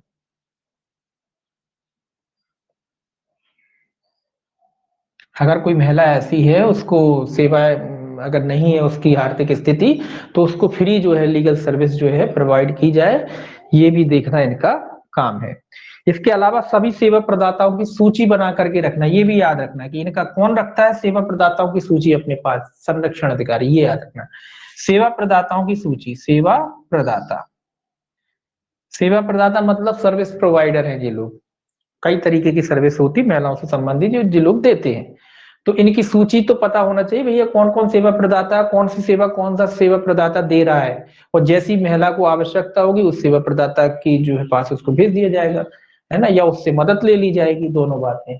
तो वो इसलिए इसकी सूची बना के रखना, ये सूची इसके पास रहती है, किसके पास रहती है, संरक्षण अधिकारी का कर्तव्य है कि जो जितने भी जिले में डिस्ट्रिक्ट में जो है उसकी अधिकार क्षेत्रता में जितने भी सर्विस प्रोवाइडर है उनकी ये क्या करे, एक सूची बना करके अपने पास रखे। इसके अलावा व्यथित व्यक्ति जो है उसको आश्रय गृह में सौंपने की रिपोर्ट पुलिस थाना तथा मजिस्ट्रेट को देना। ये कह रहा है कि आश्रय गृह में भेजता है, ये भी आश्रय गृह में अगर भेज दिया है, मान लो अगर कोई महिला है उसको आश्रय गृह में भेजा जाता है, तो देखिए जब मान लो किसी महिला को आश्रय की आवश्यकता थी, संरक्षण अधिकारी ने जो है उस महिला को आश्रय उपलब्ध करा दिया, तो अब आश्रय उपलब्ध करा दिया तो केवल इतने से काम नहीं चलेगा, इसकी रिपोर्ट भी इनको देनी पड़ेगी, किसको देनी पड़ेगी, पुलिस थाने में भेजनी पड़ेगी और मजिस्ट्रेट को भेजनी, ताकि पुलिस वालों को मजिस्ट्रेट को पता तो पड़े कि जो व्यथित महिला है या जो व्यथित व्यक्ति है वो इस समय कहाँ है, किस जो आश्रय गृह में वो रह रहा है ना, तो उनकी नजर में रहे, मामला उनकी जानकारी में रहे, इसीलिए। तो ये किसको रिपोर्ट भेजता है, अगर आश्रय गृह में महिला को व्यथित व्यक्ति को भेज दिया है तो पुलिस अधिकारी और मजिस्ट्रेट को उसकी जो है जानकारी देना, ये भी इनका काम है। इसके अलावा अगर व्यथित व्यक्ति की कोई मेडिकल वगैरह परीक्षण वगैरह कराना है तो उसकी रिपोर्ट भी जो है पुलिस को भेजेगा, ये पुलिस और मजिस्ट्रेट को। अगर मेडिकल आश्रय गृह में भेजता है तो उसकी रिपोर्ट भी, और अगर कोई मेडिकल वगैरह कराया जाता है, मेडिकल, अगर किसी महिला या व्यथित व्यक्ति का कोई मेडिकल वगैरह कराया जाता है तो उसकी रिपोर्ट भी ये कहाँ कहाँ भेजेगा, दो जगह भेजता है, पुलिस थाने भेजता है एक रिपोर्ट, और एक रिपोर्ट जो है मजिस्ट्रेट के पास भेजता है, तो यहाँ भी पुलिस थाने और मजिस्ट्रेट के पास जो है रिपोर्ट भेजता है।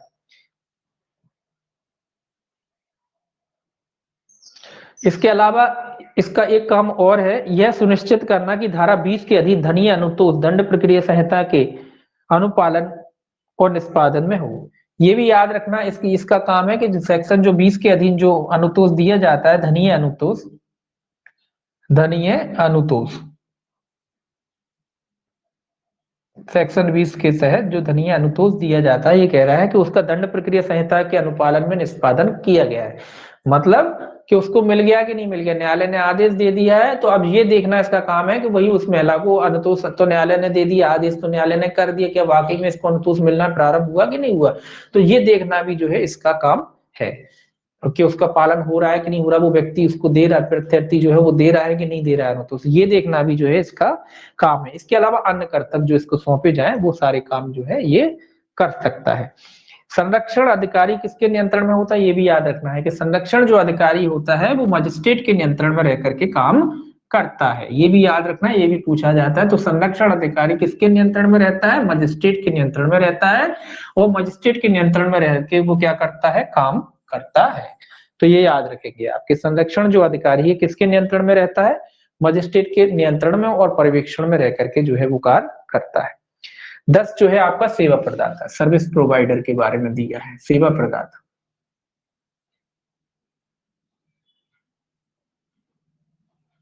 दस जो है आपका सेवा प्रदाता। तो सेवा प्रदाता कौन कौन हो सकता है, ये याद रखना कि सोसाइटी रजिस्ट्रीकरण अधिनियम के अधीन रजिस्ट्रीकृत कोई संगम, मैंने कहा ना कोई संगठन हो सकता है, रजिस्ट्रीकृत कोई संगठन, सोसाइटी रजिस्ट्रीकरण अधिनियम 1880, हालांकि ये याद नहीं रखना आपको, बस आप इतना याद रखें कि रजिस्ट्रीकृत कोई संगम या कोई संघ, अथवा कोई कंपनी हो सकती है, रजिस्ट्रीकृत कोई कंपनी हो सकती है, या महिलाओं के हितों, अधिकारों, संरक्षण आदि से जुड़ी हुई है, सेवा प्रदाता के रूप में राज्य सरकार के पास रजिस्टर्ड कराएगी। तो ये क्या कह रहा है कि भाई सेवा प्रदाता कौन हो सकता है, कोई भी संगम या कंपनी, संगम हो सकता है, संगम मतलब निकाय, कई व्यक्तियों का हो सकता है, निकाय हो सकता है, या फिर कोई कंपनी भी हो सकती है, कंपनी कौन सी चीज रजिस्टर्ड होना चाहिए, लेकिन ऐसा नहीं कि कोई भी देखिए कोई भी संघ बनाते हैं आप, संघ मतलब 2 या 4 लोगों का ग्रुप बनाते हैं मिलके, तो वो रजिस्टर्ड होना चाहिए। ऐसा नहीं कि 4 लोग मिल गए वो बोले हम बनाएंगे, नहीं, उसको रजिस्टर्ड होना चाहिए। ऐसी कंपनी को भी रजिस्टर्ड होना चाहिए। ऐसी कोई सब कंपनी, ऐसा कोई संघ जो रजिस्टर्ड है, कैसा है, रजिस्टर्ड।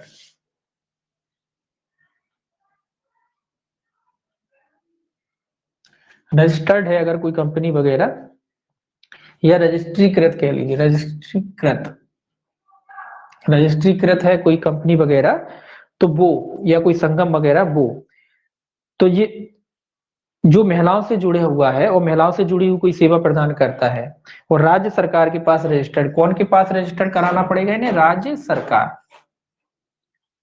राज्य सरकार के पास ये क्या करा सकते हैं, अपना रजिस्ट्रेशन करा सकते हैं कि महिलाओं संबंधी जो है मदद देना चाहते हैं, वो महिलाओं संबंधी किसी हितों से वगैरह से जुड़े हुए हैं।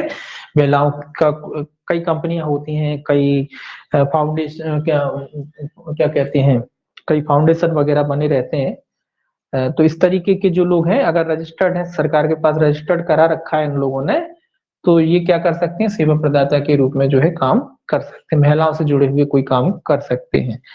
सेक्शन इसमें फिर शक्तियां हैं, इनकी जो है शक्तियां दे रखा है कि भाई सेवा प्रदाता की शक्तियां कितने में दी हैं, 10(2) में दे रखी हैं। इनमें शक्ति दे रखी है कि जो सेवा प्रदाता है वो किन किन शक्तियों का जो है प्रयोग कर सकते हैं। प्रयोग कर सकते हैं घरेलू हिंसा की रिपोर्ट मजिस्ट्रेट और संरक्षण अधिकारी को भेजना है। क्या काम है इनका, इनकी शक्तियों में शामिल है कि घरेलू हिंसा की जो रिपोर्ट होती है ये किस किस को भेजेंगे, मजिस्ट्रेट और संरक्षण अधिकारी। ये याद रखना, किस किस को भेजते हैं, ये सेवा प्रदाता। सेवा प्रदाता जो है घरेलू हिंसा की अगर कोई घटना घटी हुई है तो उसकी जो रिपोर्ट तैयार करते हैं और उसकी एक रिपोर्ट जो है मजिस्ट्रेट को भेजते हैं, या फिर संरक्षण जो है अधिकारी को भेजते हैं। पुलिस को नहीं भेजते, ये किसको भेजते हैं, मजिस्ट्रेट और संरक्षण अधिकारी को।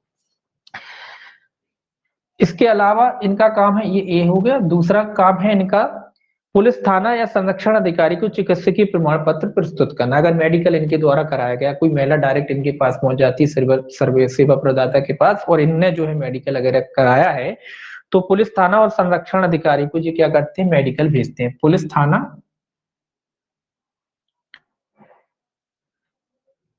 और संरक्षण अधिकारी, अधिकारी को ये क्या करेंगे, वो मेडिकल जो है भेजेंगे। मेडिकल की जो रिपोर्ट आई है वो पुलिस थाने में और संरक्षण अधिकारी के पास भेज देंगे। डायरेक्ट मजिस्ट्रेट के पास भी नहीं भेजते, क्योंकि संरक्षण अधिकारी है वो मजिस्ट्रेट के पास भेज देता है। तो जो सर्विस प्रोवाइडर है वो संरक्षण अधिकारी को भेज देते हैं और पुलिस थाने में भेज देते हैं। इसके अलावा तीसरा, आश्रय गृह उपलब्ध कराना एवं उसकी रिपोर्ट पुलिस थाने को भेजना। तो आश्रय गृह की रिपोर्ट जो है आश्रय उपलब्ध करा सकते हैं जी, आश्रय, और उसकी रिपोर्ट कहाँ भेजते हैं जी, पुलिस थाने में भेजते हैं। अगर किसी महिला का कोई आश्रय उपलब्ध कराया है इन सिविल सर्विस प्रोवाइडरों ने, तो ये लोग जो है उसकी रिपोर्ट कहाँ भेजेंगे, पुलिस थाने। ये सिक्योरिटी के लिए दिखा है, पुलिस को पता तो पड़े महिला जो है कहाँ रह रही है ना, वर्तमान में वो जो है उसको कहाँ रखा गया है, इसलिए पुलिस थाने में जो है रिपोर्ट भेजते हैं। सेक्शन जो है 11 में सरकार के कर्तव्य, सेक्शन 11 क्या है, सरकार के कर्तव्य। ये भी याद रखना है, सेक्शन 11 में सरकार के कर्तव्य। अब बात आता है कौन कौन सी सरकार, दोनों सरकारें, केंद्र भी सरकार आती है इसमें और राज्य सरकार भी आती है। तो दोनों के कर्तव्य बताए गए हैं, केंद्र सरकार और राज्य सरकार के संयुक्त कर्तव्य में दोनों मिलकर के काम करेंगे। क्या कर्तव्य होते हैं किसी सरकार के, सरकार के सिंपल से कर्तव्य होते हैं कि जो भी वो अधिनियम बनाते हैं उनका प्रचार प्रसार करें। तो यही इनके कर्तव्य है, इसका प्रचार प्रसार करें सभी माध्यमों से, जो भी जितने भी माध्यम है, जहां भी सरकार को ठीक लगता है कि भाई इनका व्यापक प्रचार प्रसार हो सकता है, तो इनका अधिनियम का प्रचार प्रसार करना जो है इनका क्या है, इनका कर्तव्य है।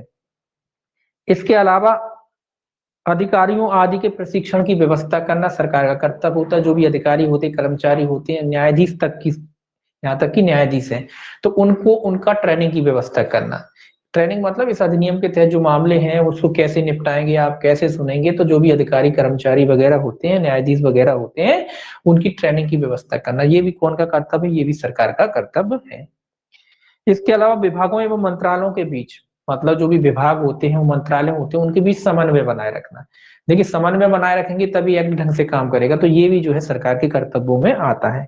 इसके अलावा कोई प्रोटोकॉल वगैरह अगर ये तैयार करना चाहते हैं तो वो प्रोटोकॉल तैयार करना ये भी जो है इन सरकार का काम है, सिंपल काम है। इसको कुछ याद नहीं रखना, सेक्शन 11 याद रखना कि सरकार के कर्तव्य। तो अंदर से अगर पूछते भी तो नॉर्मल काम है, कोई खास ऐसे नहीं कि जिसमें आपको दिमाग लगाना हो, तो वो वैसे भी आप लगा सकते हो। तो सेक्शन 11 याद रखना है कि सरकार के कर्तव्य कितने में, 11 में। सेक्शन 12 अब शुरू होता है आवेदन से। सेक्शन 12 कहता है भैया मजिस्ट्रेट को आवेदन कहाँ किया जाएगा, सेक्शन 12 में जो है मजिस्ट्रेट को आवेदन किया जा सकता है। देखिए अब थोड़ा जल्दी देखते हैं।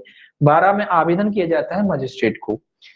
कौन कर सकता है, व्यतीत व्यक्ति या संरक्षण अधिकारी मजिस्ट्रेट को आवेदन प्रस्तुत कर सकते हैं। तो आवेदन कौन कौन सा कर सकता है, या तो डायरेक्ट व्यतीत व्यक्ति कर सकता है या फिर संरक्षण, पहले भी अपन ने पढ़ा था मजिस्ट्रेट को संरक्षण अधिकारी करता है।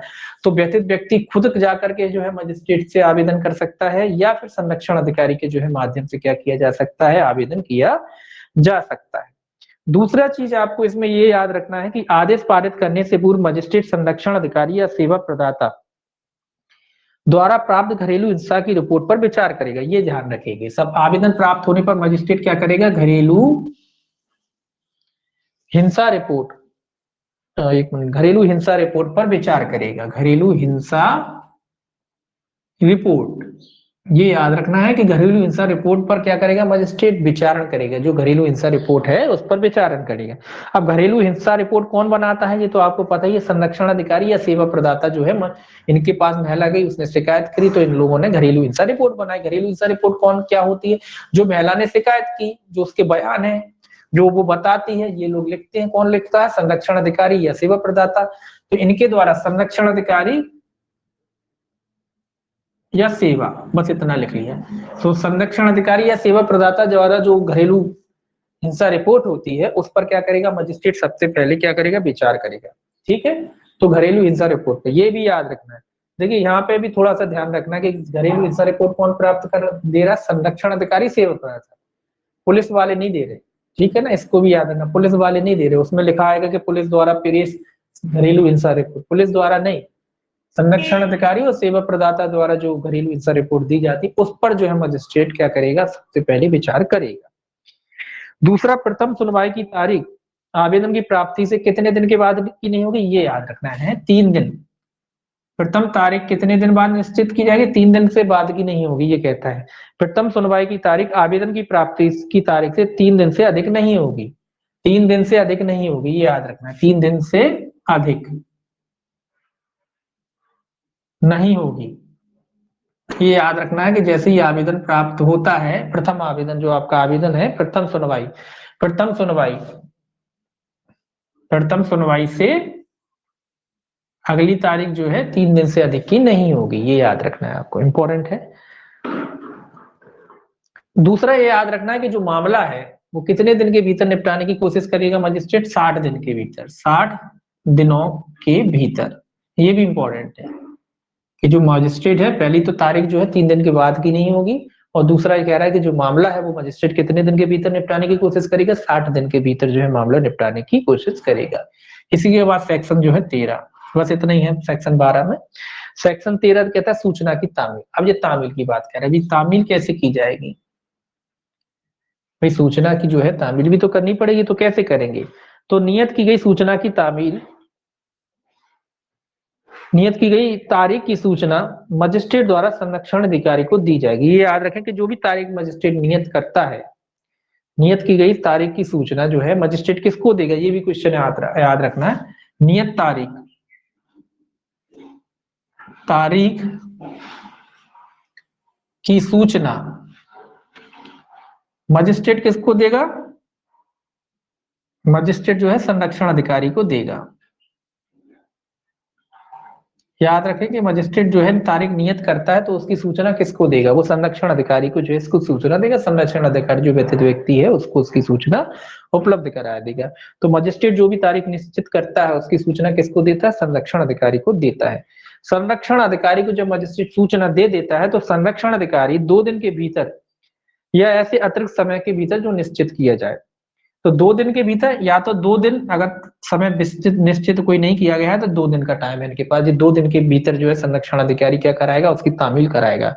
प्रत्यर्थी पे या अन्य कोई व्यक्ति है तो उस पर ये कितने दिन के भीतर तामील कराएगा, 2 दिन, या फिर कोई समय दिया गया हो तो उतने समय के भीतर, 2 दिन के भीतर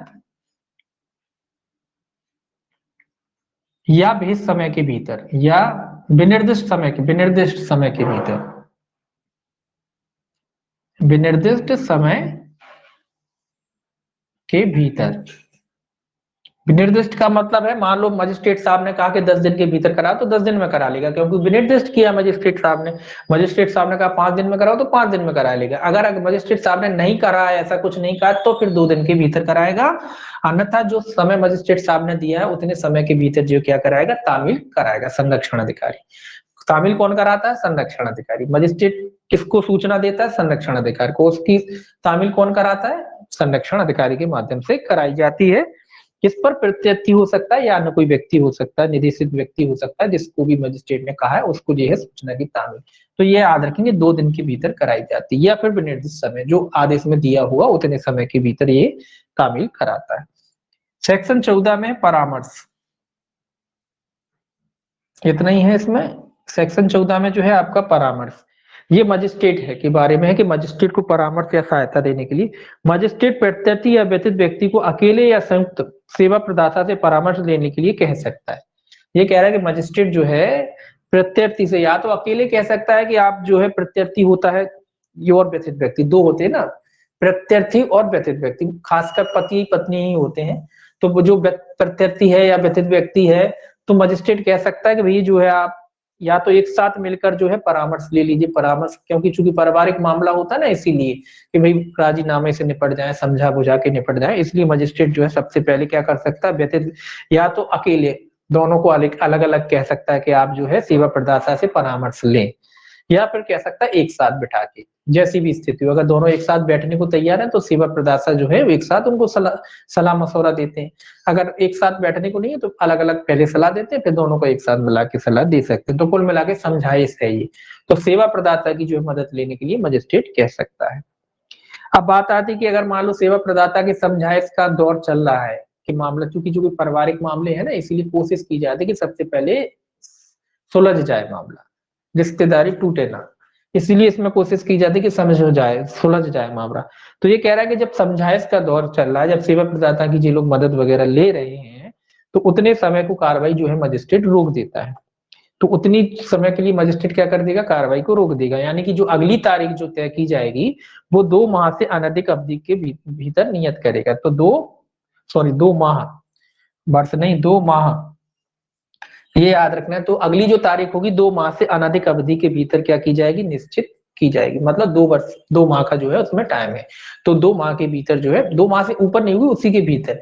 तो 2 माह के भीतर जो है वो तारीख निश्चित कर सकता है अगली। कब, जब ये वो समय जब समझाइश का दौर से चल रहा हो, सेवा प्रदाता या परामर्श का दौर चल रहा हो, उस समय अगर कोई परामर्श लेता है तो। 15 है कल्याण विशेषज्ञ की सहायता। 15 किसकी है, कल्याण विशेषज्ञ की जो है सहायता जो है मजिस्ट्रेट ले सकता है। किसी महिला कल्याण विशेषज्ञ की, चाहे वह व्यथित व्यक्ति की नातेदार हो या नहीं, मजिस्ट्रेट द्वारा सहायता ली जा सकती है। कल्याण विशेषज्ञ की सहायता कौन लेता है, मजिस्ट्रेट लेता है। कितने धारा में, 15। कल्याण विशेषज्ञ कौन होता है, महिला होती है, चाहे वो परिवार की सदस्य महिला भी हो सकती है, अन्य कोई महिला भी हो सकती है जो आप जानती हो, उनको परिचित हो, उनके हाव भाव को जानती हो वो।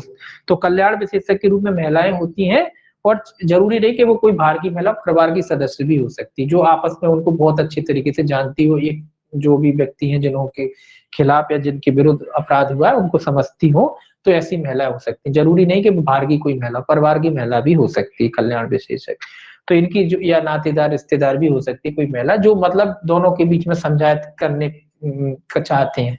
परिवार के कुछ सदस्य, कुछ महिलाएं ऐसी होती है ना जो चाहती है कि नहीं राजीनामा हो जाए, सुलह हो जाए, तो ऐसी महिलाएं जो है कल्याण विशेषज्ञ हो सकती हैं। तो उनकी मदद जो है न्यायालय ले सकता है। कितने में लेता है, धारा 15 में। 16 देखिए, कार्रवाइयों का बंद कमरे में किया जाना। 16 जो है आपका कहता है कि कार्रवाई जो है बंद कमरा, अगर दोनों, या तो न्यायालय समझता है कि कार्रवाई बंद कमरे में की जानी चाहिए तो वो बंद कार्रवाई कमरे में कार्रवाई कर सकता है, या फिर पक्षकार ऐसा चाहते हैं कि भाई जो कार्रवाई है वो बंद कमरे में की जाए। तो पक्षकारों के कहने पर या न्यायालय के विवेक पर, तो पक्षकार जब आवेदन करते हैं या पक्षकार की वांछा पर जो है न्यायालय कार्रवाई बंद कमरे में कर सकता है। पक्षकार अगर ऐसा चाहते हैं तो न्यायालय कार्रवाई जो है बंद कमरे में कर सकता है। 16 में इतना ही याद रखना है। 17 है साझी गृहस्थी में निवास करने का अधिकार। 17 क्या है? साझी गृहस्थी। 17 साझी गृहस्थी है। साझी गृहस्थी में निवास करने का अधिकार, ये याद रखेंगे कि साझी गृहस्थी में निवास करने का अधिकार जो है प्रत्येक महिला को, किसको है? प्रत्येक महिला। जो फैमिली की संपत्ति है, आपकी परिवार की संपत्ति है, साझी गृहस्थी है, उसमें प्रत्येक महिला का अधिकार होता है साझी गृहस्थी में निवास करने का। ऐसा नहीं कि भाई किसी व्यथित व्यक्ति जो है उसको, उसके लिए किसी परिवार की बोले अन्य महिलाओं को बोले भगा दो जी अकेली रह गई, ऐसा नहीं होगा। पुरुषों को भगाया जा सकता है लेकिन अन्य महिलाओं को नहीं भगाया जाएगा, ठीक है ना। इसीलिए सारी समस्त सभी जो महिलाएं होती घर की, उनका सभी का अधिकार होता है साझी गृहस्थी में निवास करने का। ऐसा नहीं होता कि जो व्यथित महिला है या पीड़ित व्यथित व्यक्ति है, वो व्यथित व्यक्ति मतलब जो महिला है वो शिकायत कर दे तो बोले घर से सास ससुर को बोल, सास ससुर को तो निकाल सकते लेकिन सास को नहीं निकाल सकते, उसकी नंद को नहीं निकाल सकते, वो इकट्ठे रहेंगे, है ना। तो प्रत्येक महिला का ये अधिकार है, ठीक है, ये याद रखना है आपको। साझी गृहस्थी का अधिकार किसका है? प्रत्येक महिला का अधिकार है, चाहे वह उसमें कोई अधिकार या हक रखती हो या ना रखती हो। ये भी याद रखना है कि साझी गृहस्थी का हक का मतलब ये नहीं कि उसमें महिला का कोई टाइटल हो, कोई हक हो तो बोले तभी वो रहेगी, उसमें चाहे उसका नाम हो या ना हो, वो उस घर में रहने की हकदार है, ठीक है, बस इतना याद रखना। और कौन सी महिला? सभी महिलाएं घर की। 18 कहता है संरक्षण आदेश, प्रोटेक्शन ऑर्डर है आपका 18 में। 18 में क्या है आपका? संरक्षण आदेश दे रखा है। संरक्षण आदेश जो है किसके द्वारा जारी किया जाता है? मजिस्ट्रेट के द्वारा।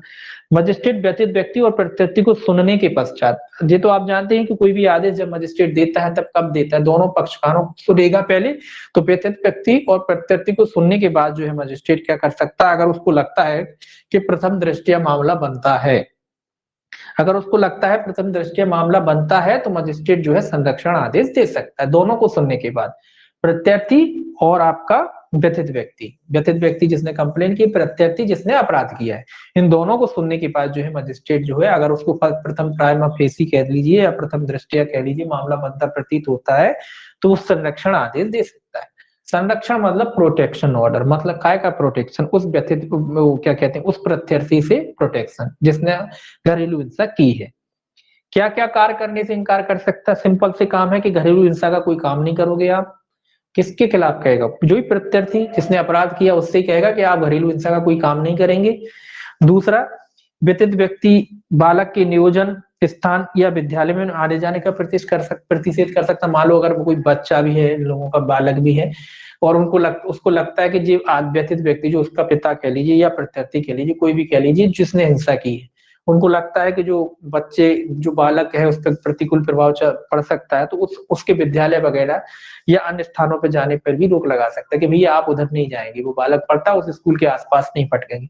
या मान लीजिए वो महिला कोई वर्किंग वूमेन है, काम करती है, तो अगर न्यायालय को लगता है तो उसको रोक लगा सकता है प्रत्यर्थी को कि जो है आप उसके वर्किंग जो प्लेस है जहाँ वो काम वगैरह करती है वहां पे आसपास नहीं जाओगे, अगर ऐसा लगता है तो, है ना। या फिर जब वो मान लीजिए प्रत्यर्थी है संपर्क बनाने की कोशिश करता है, संपर्क मतलब बातचीत करने की कोशिश करता है कि बोले बात हो जाए, कई लोग होता है ना कि लड़ाई होगी फिर बात करने के लिए आगे पीछे चक्कर काटे, तो उसी के बारे में कह रहा है। अगर न्यायालय को लगता है कि बार बार परेशान करता है तो उस पर भी रोक लगा सकता है कि आप किसी प्रकार का संपर्क नहीं करेंगे, संपर्क ना तो आप बात करेंगे ना आप फोन वगैरह कोई भी कुछ चीज नहीं लगाएं, तो इस पर भी जो है न्यायालय क्या लगा सकता है? रोक लगा सकता है।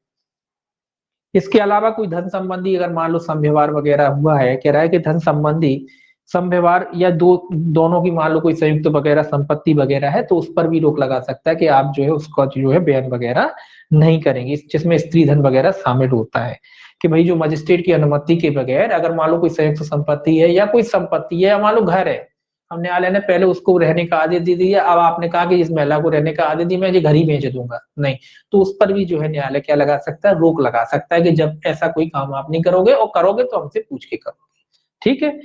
तो कई लोग सनकी टाइप के होते, कई बड़े सनकी होते, बोले महिला है इनको ये वो व्यथित व्यक्ति जो महिला बोले इसकी पत्नी को रहने को घर दे दिए, बोले मैं ये घर बेच ही देता हूँ, फिर कहाँ रहेगी, मेरे पे घर ही नहीं रहे, तो ऐसा नहीं कर सकते आप, उस पर भी न्यायालय रोक लगा देगा कि आप वो भी नहीं कर पाओगे, है ना।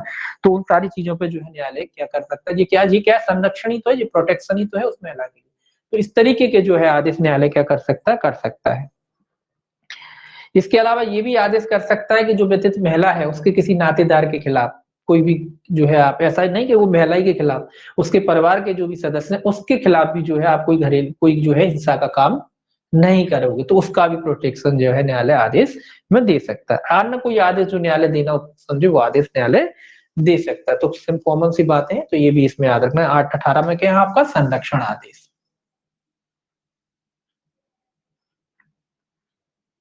सीधी सी बात है, प्रोटेक्शन हर चीज से, धन से, घर से और शारीरिक मानसिक हर तरीके से जो है न्यायालय प्रोटेक्शन दे सकता है। 19 है आपका निवास आदेश। 19 में क्या है, निवास आदेश। इनके नाम याद रखेंगे बस आप। निवास आदेश, न्यायालय जो है निवास आदेश की भी व्यवस्था कर सकता है। किसको, व्यतीत व्यक्ति को साझी गृहस्थी में निवास करने का जो है आदेश दे सकता है। किसको, व्यतीत व्यक्ति। जो व्यतीत व्यक्ति उसको आदेश दे सकता है कि ये है जो इसको क्या है, ये साझी गृहस्थी में रहेगी, वैसा आदेश न्यायालय कर सकता है। प्रत्यर्थी को साझी गृहस्थी से हटने का आदेश दे सकता है, ये पहले ही बताया है।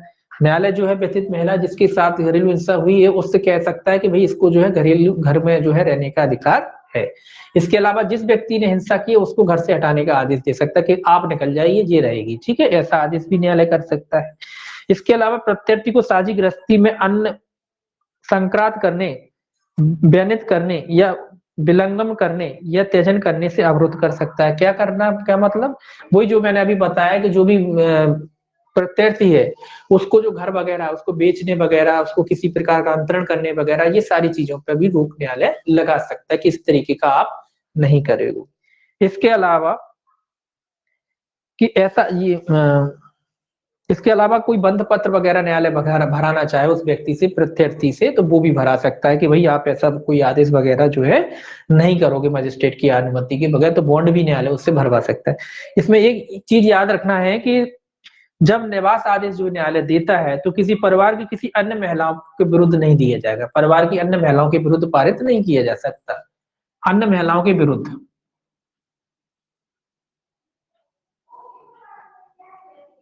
अन्य महिला मतलब परिवार की अन्य महिला, पड़ोस की महिला नहीं, परिवार की महिला। तो परिवार की अन्य महिलाओं के विरुद्ध जो है निवास आदेश नहीं दिया जा सकता, मतलब वो रहेंगी। पुरुषों को भले ही निकाला जा सकता है लेकिन महिलाओं को नहीं निकाला जा सकता, ये भी याद रखना इंपॉर्टेंट है कि परिवार की किसी अन्य महिलाओं के खिलाफ जो है निवास आदेश नहीं दिया जा सकता। हाँ, पुरुषों के खिलाफ दिया जा सकता है, घर के जितने पुरुष हैं उनको निकालने का आदेश न्यायालय दे सकता है कि आप अपनी व्यवस्था अलग कर लो, ये महिलाएं रहेंगी, ठीक है। और घर की महिलाएं वो उनको उनके विरुद्ध नहीं दिया जा सकता, वो तो रहेंगी, इसीलिए कहते हैं सभी का आदेश है। आप देखिए सेक्शन 20 कहता है धनीय। सेक्शन 20 जो है आपका धनीय अनुतोष है।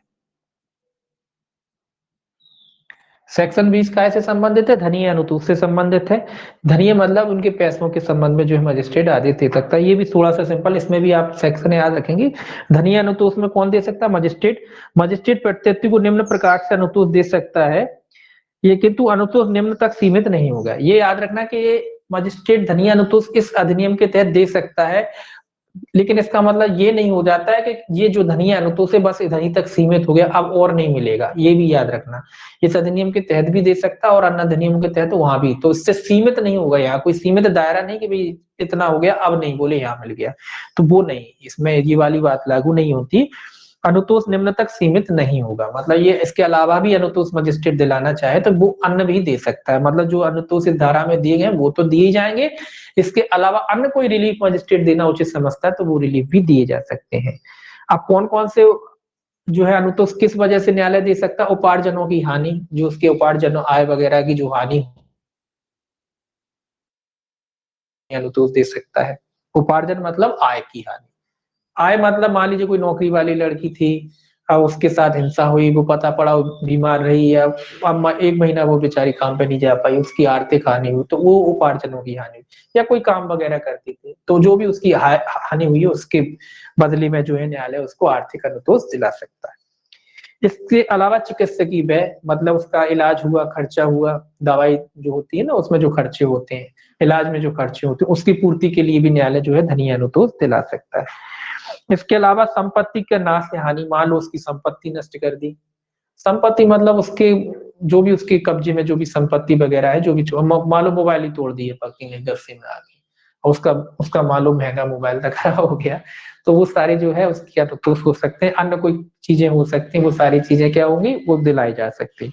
इसके अलावा देखिए, संतान अगर कोई है, बालक बच्चे वगैरह कोई है, तो 1 से 25 के तहत उसका जो है मेंटेनेंस का आदेश वो भी दिलाया जा सकता है, और अन्य कोई आदेश जो है वो भी दिलाया जा सकता है। ठीक है, तो जो उपयुक्त हो वो आदेश जो है, जो भी हानि कुल मिला के हुई है, वो हानि के लिए जो है न्यायालय दंडनीय अनुतोष दिला सकता है। सेक्शन 21 है अभिरक्षा आदेश।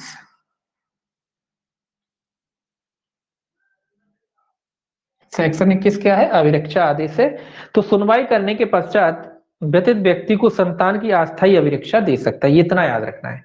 जब मजिस्ट्रेट जो है, अभिरक्षा मतलब कस्टडी ऑर्डर है, ये बच्चे की कस्टडी की बात हो रही है कि भैया जब सुनवाई करता है मजिस्ट्रेट, तो व्यतीत व्यक्ति को संतान की क्या दे सकता है, अस्थायी जो है अभिरक्षा दे सकता है। अस्थायी शब्द इसलिए इस्तेमाल किया गया कि देखिए, जब बच्चा छोटा होता है तो सबसे पहले जिम्मेदारी माँ को ही दी जाती है, इसीलिए क्या लिखा है कि अस्थायी जिम्मेदारी, स्थायी तो बाद में होगी, जब वो बड़ा हो जाएगा तब वो खुद चुनेगा। मान लो अगर अलग अलग हो जाते हैं माता पिता, तो अगर कोई बच्चा है जब बड़ा हो जाता है, फिर उसी से पूछा जाता है कि बताओ किसके संग रहना चाहते हो, इसीलिए अस्थायी जो व्यवस्था है किसको दी जाएगी, अस्थायी रूप से जो उसकी जो है माँ को सौंप दी जाएगी, व्यथित व्यक्ति को दी जाएगी। संतान जो है उसकी कस्टडी किसको दी जाएगी, माँ को दी जाएगी, या कह लीजिए व्यथित व्यक्ति को दी जाएगी। किस प्रकार दी जाएगी, अस्थायी, स्थायी नहीं होती, वो अस्थायी होती है। स्थायी तो बात की बात है, जब बच्चा बड़ा होगा तब वो चेक तय करेगा कि उसे किसके साथ रहना, लेकिन टेम्परेरी जब बच्चा छोटा है वो माँ के साथ रहेगा। ठीक है, तो इसी में लिखा है व्यथित व्यक्ति, व्यथित व्यक्ति मतलब महिला,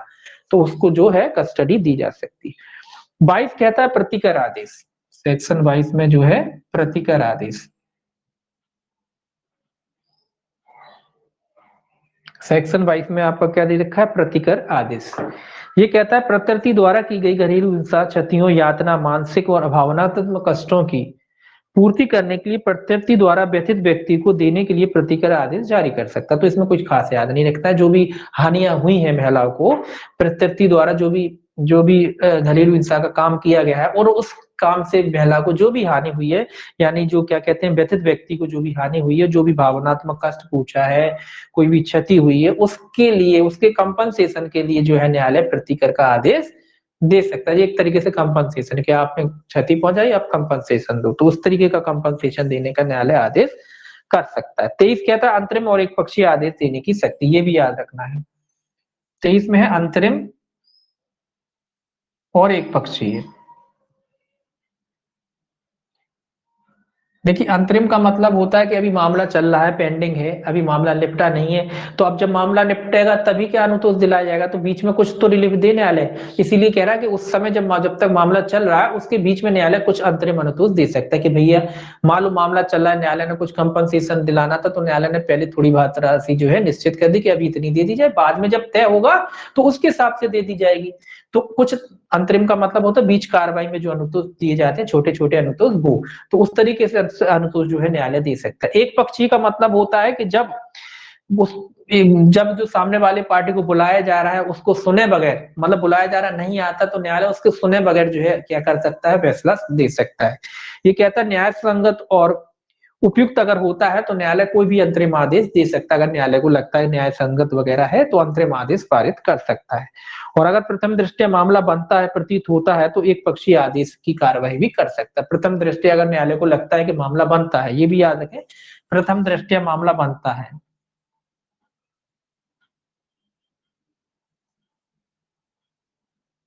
अगर न्यायालय को लगता है कि प्रथम दृष्टया पहली बार में देखने से ही न्यायालय को लग रहा है कि जो मामला बनता प्रतीत होता है, तो न्यायालय जो है एक पक्षीय कार्रवाई भी कर सकता है। अब प्रथम दृष्टया ऐसे ही होता है कि जब महिला आई उसको देखकर उसके हाथ पे, पैरों पे, सिर्फ माथे पे चोटों के निशान होते हैं, उससे देख के कोई भी कह सकता है कि नहीं इसके संग हिंसा हुई है, तो न्यायालय एक पक्षीय जो है कार्रवाई कर सकता है। प्रथम दृष्टया जैसे ही देखते हुए लगता है तो न्यायालय सीधी सीधी कार्रवाई कर सकता है। कैसी कार्रवाई कर सकता है, एक पक्षी मतलब सामने वाली पार्टी को सुने बगैर भी न्यायालय जो है कार्रवाई कर सकता है, जब उसको प्रथम दृष्टया मामला बनता प्रतीत होता है। तो सेक्शन 24 देखिए, सेक्शन 24 कहता है न्यायालय द्वारा आदेश की प्रतियों का निःशुल्क दिया जाना। ये तो आप जानते हैं कि जो भी कार्रवाई होती है उसमें आदेश की प्रतियां जो है निःशुल्क दी जाती हैं। किस किस को दी जाएंगी? पक्षकारों को दी जाती है, पुलिस थाने को दी जाती है और सेवा प्रदाता सभी को। तो पक्षकारों को भी दे दी जाती है, थाने में भी भेज दी जाती है और सेवा प्रदाताओं को भी दे दी जाती है। जो न्यायालय ने कार्रवाई की है उसकी प्रतियां वगैरह है निःशुल्क दिया जाना 24 में। 25 कहता है आदेशों की अवधि और उसमें परिवर्तन। सेक्शन 25 है आदेशों की अवधि और परिवर्तन। तो आदेशों की अवधि और उसमें परिवर्तन ये याद रखेंगे। धारा 18 संरक्षण आदेश व्यथित व्यक्ति द्वारा किए गए निर्मोचन के आदेश निर्मोचन के आवेदन किए जाने तक प्रवर्तित रहेगा। एक मिनट। हाँ, ये कह रहा है आदेशों की अवधि और उसमें परिवर्तन। ये कह रहा है कि जो धारा 18 के तहत जो आदेश दिया गया था, संरक्षण आदेश वगैरह दिया गया था, वो निर्मोचन के आवेदन किए जाने तक बना रहेगा। संरक्षण आदेश मतलब जो संरक्षण दिया था उसके, ये धारा 18 में संरक्षण आदेश किससे दिया था? व्यथित प्रत्यर्थी द्वारा, कि प्रत्यर्थी जो है भाई वो ऐसा कोई काम नहीं करेगा। अब तो ये याद रखना है कि जो संरक्षण आदेश है इसी में लिखा है वो कब तक प्रवर्तन में बना रहेगा, मतलब प्रोटेक्शन का जो ऑर्डर है कब तक प्रवर्तन में बना रहेगा? जब तक कि उसको हटा ना लिया जाए, न्यायालय द्वारा उसको हटा ना लिया जाए। कहने का मतलब क्या है? कहने का मतलब मान लो एक पिता था, भले ही पिता था, प्रत्यर्थी था, जिसने जो है वो अपनी पत्नी के साथ या मान लीजिए व्यतीत महिला उसके साथ जो है घरेलू हिंसा का काम किया। अब न्यायालय ने उससे मिलने को या मान लीजिए उनकी कोई संतान थी उससे भी मिलने पर रोक लगा दी। अब ये कह रहा है कि वो पुरुष जो है वो कब तक बच्चे से नहीं मिल सकता, मतलब वो जब तक न्यायालय उसको उस आदेश को हटा नहीं लेता तब तक नहीं मिल पाएगा। तो यही कह रहा है कि वो संरक्षण आदेश जब तक बना रहेगा, उसको हटा नहीं लिया जाता, तब तक वो आदेश क्या रहेगा? प्रवर्तन में बना रहेगा। अगर उसे महिला से बात भी करनी है, राजीनामा भी करना है, तो वो न्यायालय के पास जाके कह सकता है और न्यायालय जब उनको अनुमति देता है या आदेश हटाता है तब वो कर पाएगा, जा पाएगा। ठीक है, तो वो आदेश कब तक प्रवर्तन में बना रहता है? जब तक उसको हटा नहीं लिया जाता। दूसरा ये याद रखें कि जो न्यायालय ने मेंटेनेंस वगैरह तय कर रखा है महिला के लिए, जो भी अनुतोष वगैरह दे रहा है न्यायालय, दिवाया जा रहा है, अगर परिस्थितियों में परिवर्तन हो जाता है तो उस अनुतोष की राशि को भी घटाया बढ़ाया जा सकता है। परिवर्तन हो जाता है तो उस आदेश को भी उस परिस्थितियों के हिसाब से क्या किया जा सकता है? रूपांतरित किया जा सकता है। ऐसा नहीं कि कोई कंपनसेशन अगर किसी महिला को मिल रहा है तो हमेशा एक से ही मिलता रहेगा, ऐसा नहीं, उसमें भी घटा बढ़ हो सकती है। अगर आय घट गई है तो पैसा घट जाएगा, आय बढ़ गई है तो पैसा भी बढ़ जाएगा, खर्चे बढ़े हैं तो पैसा भी बढ़ेगा। ठीक है, इस तरीके से। इसके बाद सेक्शन जो है 26, सेक्शन 26 कहता है आपकी अन्य वादों और विधिक कार्रवाइयों में अनुतोष। ये कहता है अन्य वादों और विधिक कार्रवाइयों में अनुतोष का मतलब है धारा 18, 19, 20, 21 और 22 के अधीन उपलब्ध अनुतोष किसी सिविल न्यायालय, कुटुंब न्यायालय या दंड न्यायालय के समक्ष भी प्राप्त किए जा सकते हैं, चाहे कार्रवाई प्रारंभ या पश्चात में प्रारंभ की गई हो। ये कह रहा है कि जो अनुतोष इस अधिनियम, मतलब जो अनुतोष आप इस एक्ट के तहत पा सकते हो, धारा 18 के तहत, धारा 19 के तहत, धारा 21 और 22 के तहत जो आप आदेश पाते हो ना, प्रत्येक ये संरक्षण आदेश है, निवास आदेश है, तो जरूरी नहीं कि इस अधिनियम के तहत ही आप पा सकते हो। ये आप किसी भी सिविल न्यायालय या दंड न्यायालय, जो सिविल न्यायालय दंड न्यायालय होते हैं उनके समक्ष आवेदन करके भी प्राप्त कर सकते हो। जी स्वाभाविक सी बात है। जी बताइए, संरक्षण आदेश क्या जरूरी है कि उसे यहीं आना पड़ेगा? किसी भी सिविल न्यायालय में चले जाओ, वहां भी आपको संरक्षण आदेश मिल सकता है, प्रोटेक्शन ऑर्डर मिल सकता है। इसीलिए तो संरक्षण आदेश, प्रोटेक्शन आदेश, ये आदेश आप सिविल और दांडिक न्यायालय, किसी भी सिविल दांडिक न्यायालय में जाकर भी प्राप्त कर सकते हो, चाहे इस अधिनियम के तहत कार्रवाई पहले प्रारंभ की गई हो या नहीं की गई, उससे कोई फर्क नहीं पड़ता। आप किसी सिविल दांडिक न्यायालय में जाकर भी वो आदेश प्राप्त कर सकते हो।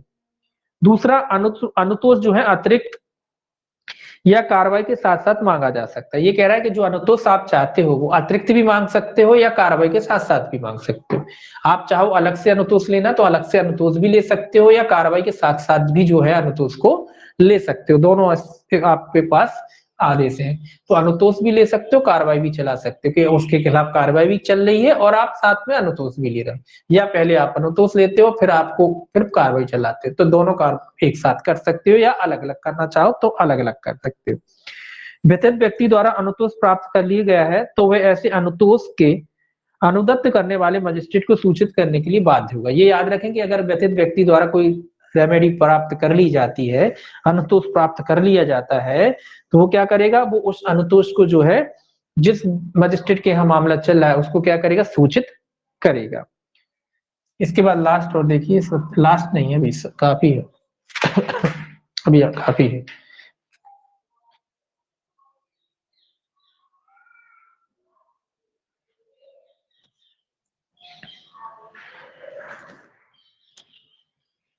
एक्ट की बात की जाए कि भाई ये एक्ट क्रिमिनल है या सिविल है, तो ऐसा तो कुछ लिखा नहीं कि क्रिमिनल है या सिविल है। वैसे जब इसकी जो तहत जो कार्रवाई है क्रिमिनली में मानी जाएंगी, है ना, दांडगी मानी जाएंगी इन्हें, है ना। जैसे आप देखिए 125 होता है आपका, 125 देखा जाए तो क्या है, सिविल ही है, लेकिन उसको दंड में रखा गया है ना, दंडनीय बनाया गया है तो सिविल लेकिन क्रिमिनल माना जाता है, ठीक है। ऐसे ये एक्ट है, ऐसे ये क्रिमिनली एक्ट है, इसको दंड सिविल नहीं मानेंगे, है ना। सिविल इसीलिए नहीं मानेंगे, फिर सिविल में उस तरीके से कार्रवाई हो नहीं पाती उस पक्षकार के खिलाफ, है ना, इसीलिए इसको दंड मानेंगे, दंड प्रक्रिया में मानेंगे। आप देखिए 125 जो मेंटेनेंस की कार्रवाई होती है वो एक तरीके से सिविल मैटर है, लेकिन उसको दंड प्रक्रिया संहिता में रखा गया है। क्यों रखा गया है? इसीलिए रखा गया है ताकि वो उस तरीके से ट्रीट हो सके, सामने वाले को सजा मिल सके, है ना, थोड़ा दंडनीय बनाया जा सके। ये भी दंडनीय एक्ट है तो ये भी क्रिमिनल मैटर का है, सिविल मैटर का नहीं। 27 कहता है अधिकारता। 27 जो है आपकी अधिकारता है। अधिकारता किसको, इसमें प्रथम वर्ग मजिस्ट्रेट या महानगर मजिस्ट्रेट को जो इस अधिनियम के तहत जो है अधिकारता प्राप्त है, कि याद रखना फर्स्ट क्लास मजिस्ट्रेट या महानगर मजिस्ट्रेट, तो कंफ्यूजन होने की जरूरत ही नहीं। फर्स्ट क्लास मजिस्ट्रेट ही महानगर मजिस्ट्रेट होता है। फर्स्ट क्लास मजिस्ट्रेट जब महानगर में जाता है तो उसको महानगर मजिस्ट्रेट के नाम से पुकारा जाता है। तो फर्स्ट क्लास या कह लीजिए महानगर मजिस्ट्रेट जो है फर्स्ट क्लास मजिस्ट्रेट ही होता है, ठीक है। तो प्रथम वर्ग मजिस्ट्रेट या महानगर मजिस्ट्रेट को जो है इस अधिनियम के तहत क्या है, अधिकारता प्राप्त है।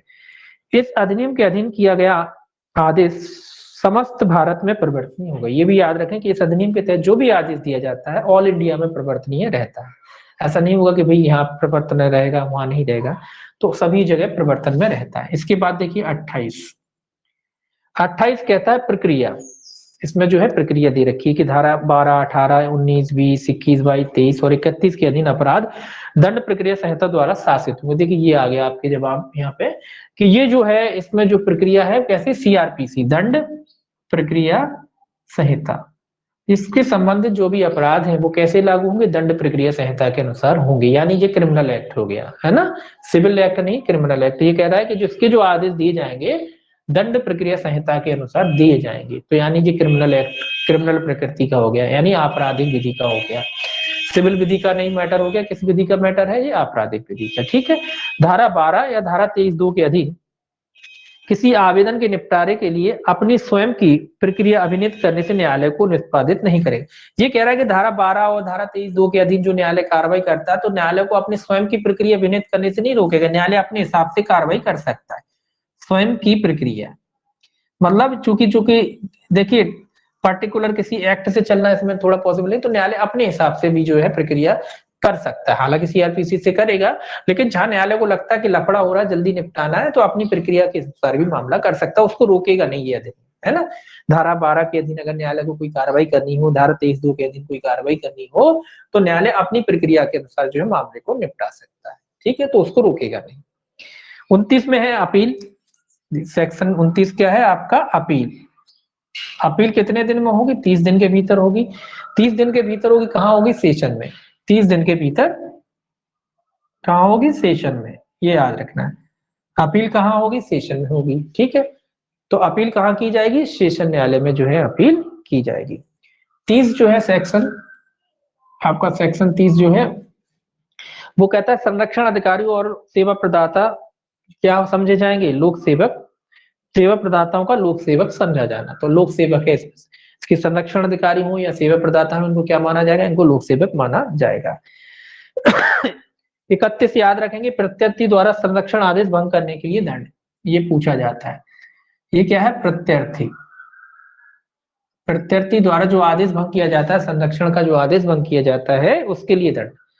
कौन सा आदेश भंग करने पर, संरक्षण का जो आदेश दिया था कि आप नहीं मिलेंगे, ये वाला आदेश जो आपको दिया था आपने उस आदेश का भंग किया है, तो इसके लिए जो है प्रत्यर्थी को जो है दंडित किया जा सकता है। कितने दंड से, एक ही दंड है इसमें, 1 वर्ष तक का कारावास या 20,000 रुपए तक का जुर्माना, या दोनों, 1 वर्ष या 20,000 या प्लस दोनों हो जाएंगे, या फिर दोनों से दंडित किया जा सकता है। तो 1 वर्ष तक का कारावास या 20,000 रुपए तक का जुर्माना, या फिर दोनों से दंडित किया जा सकता है। कब किया जा सकता है, जब वो संरक्षण का आदेश भंग करता है।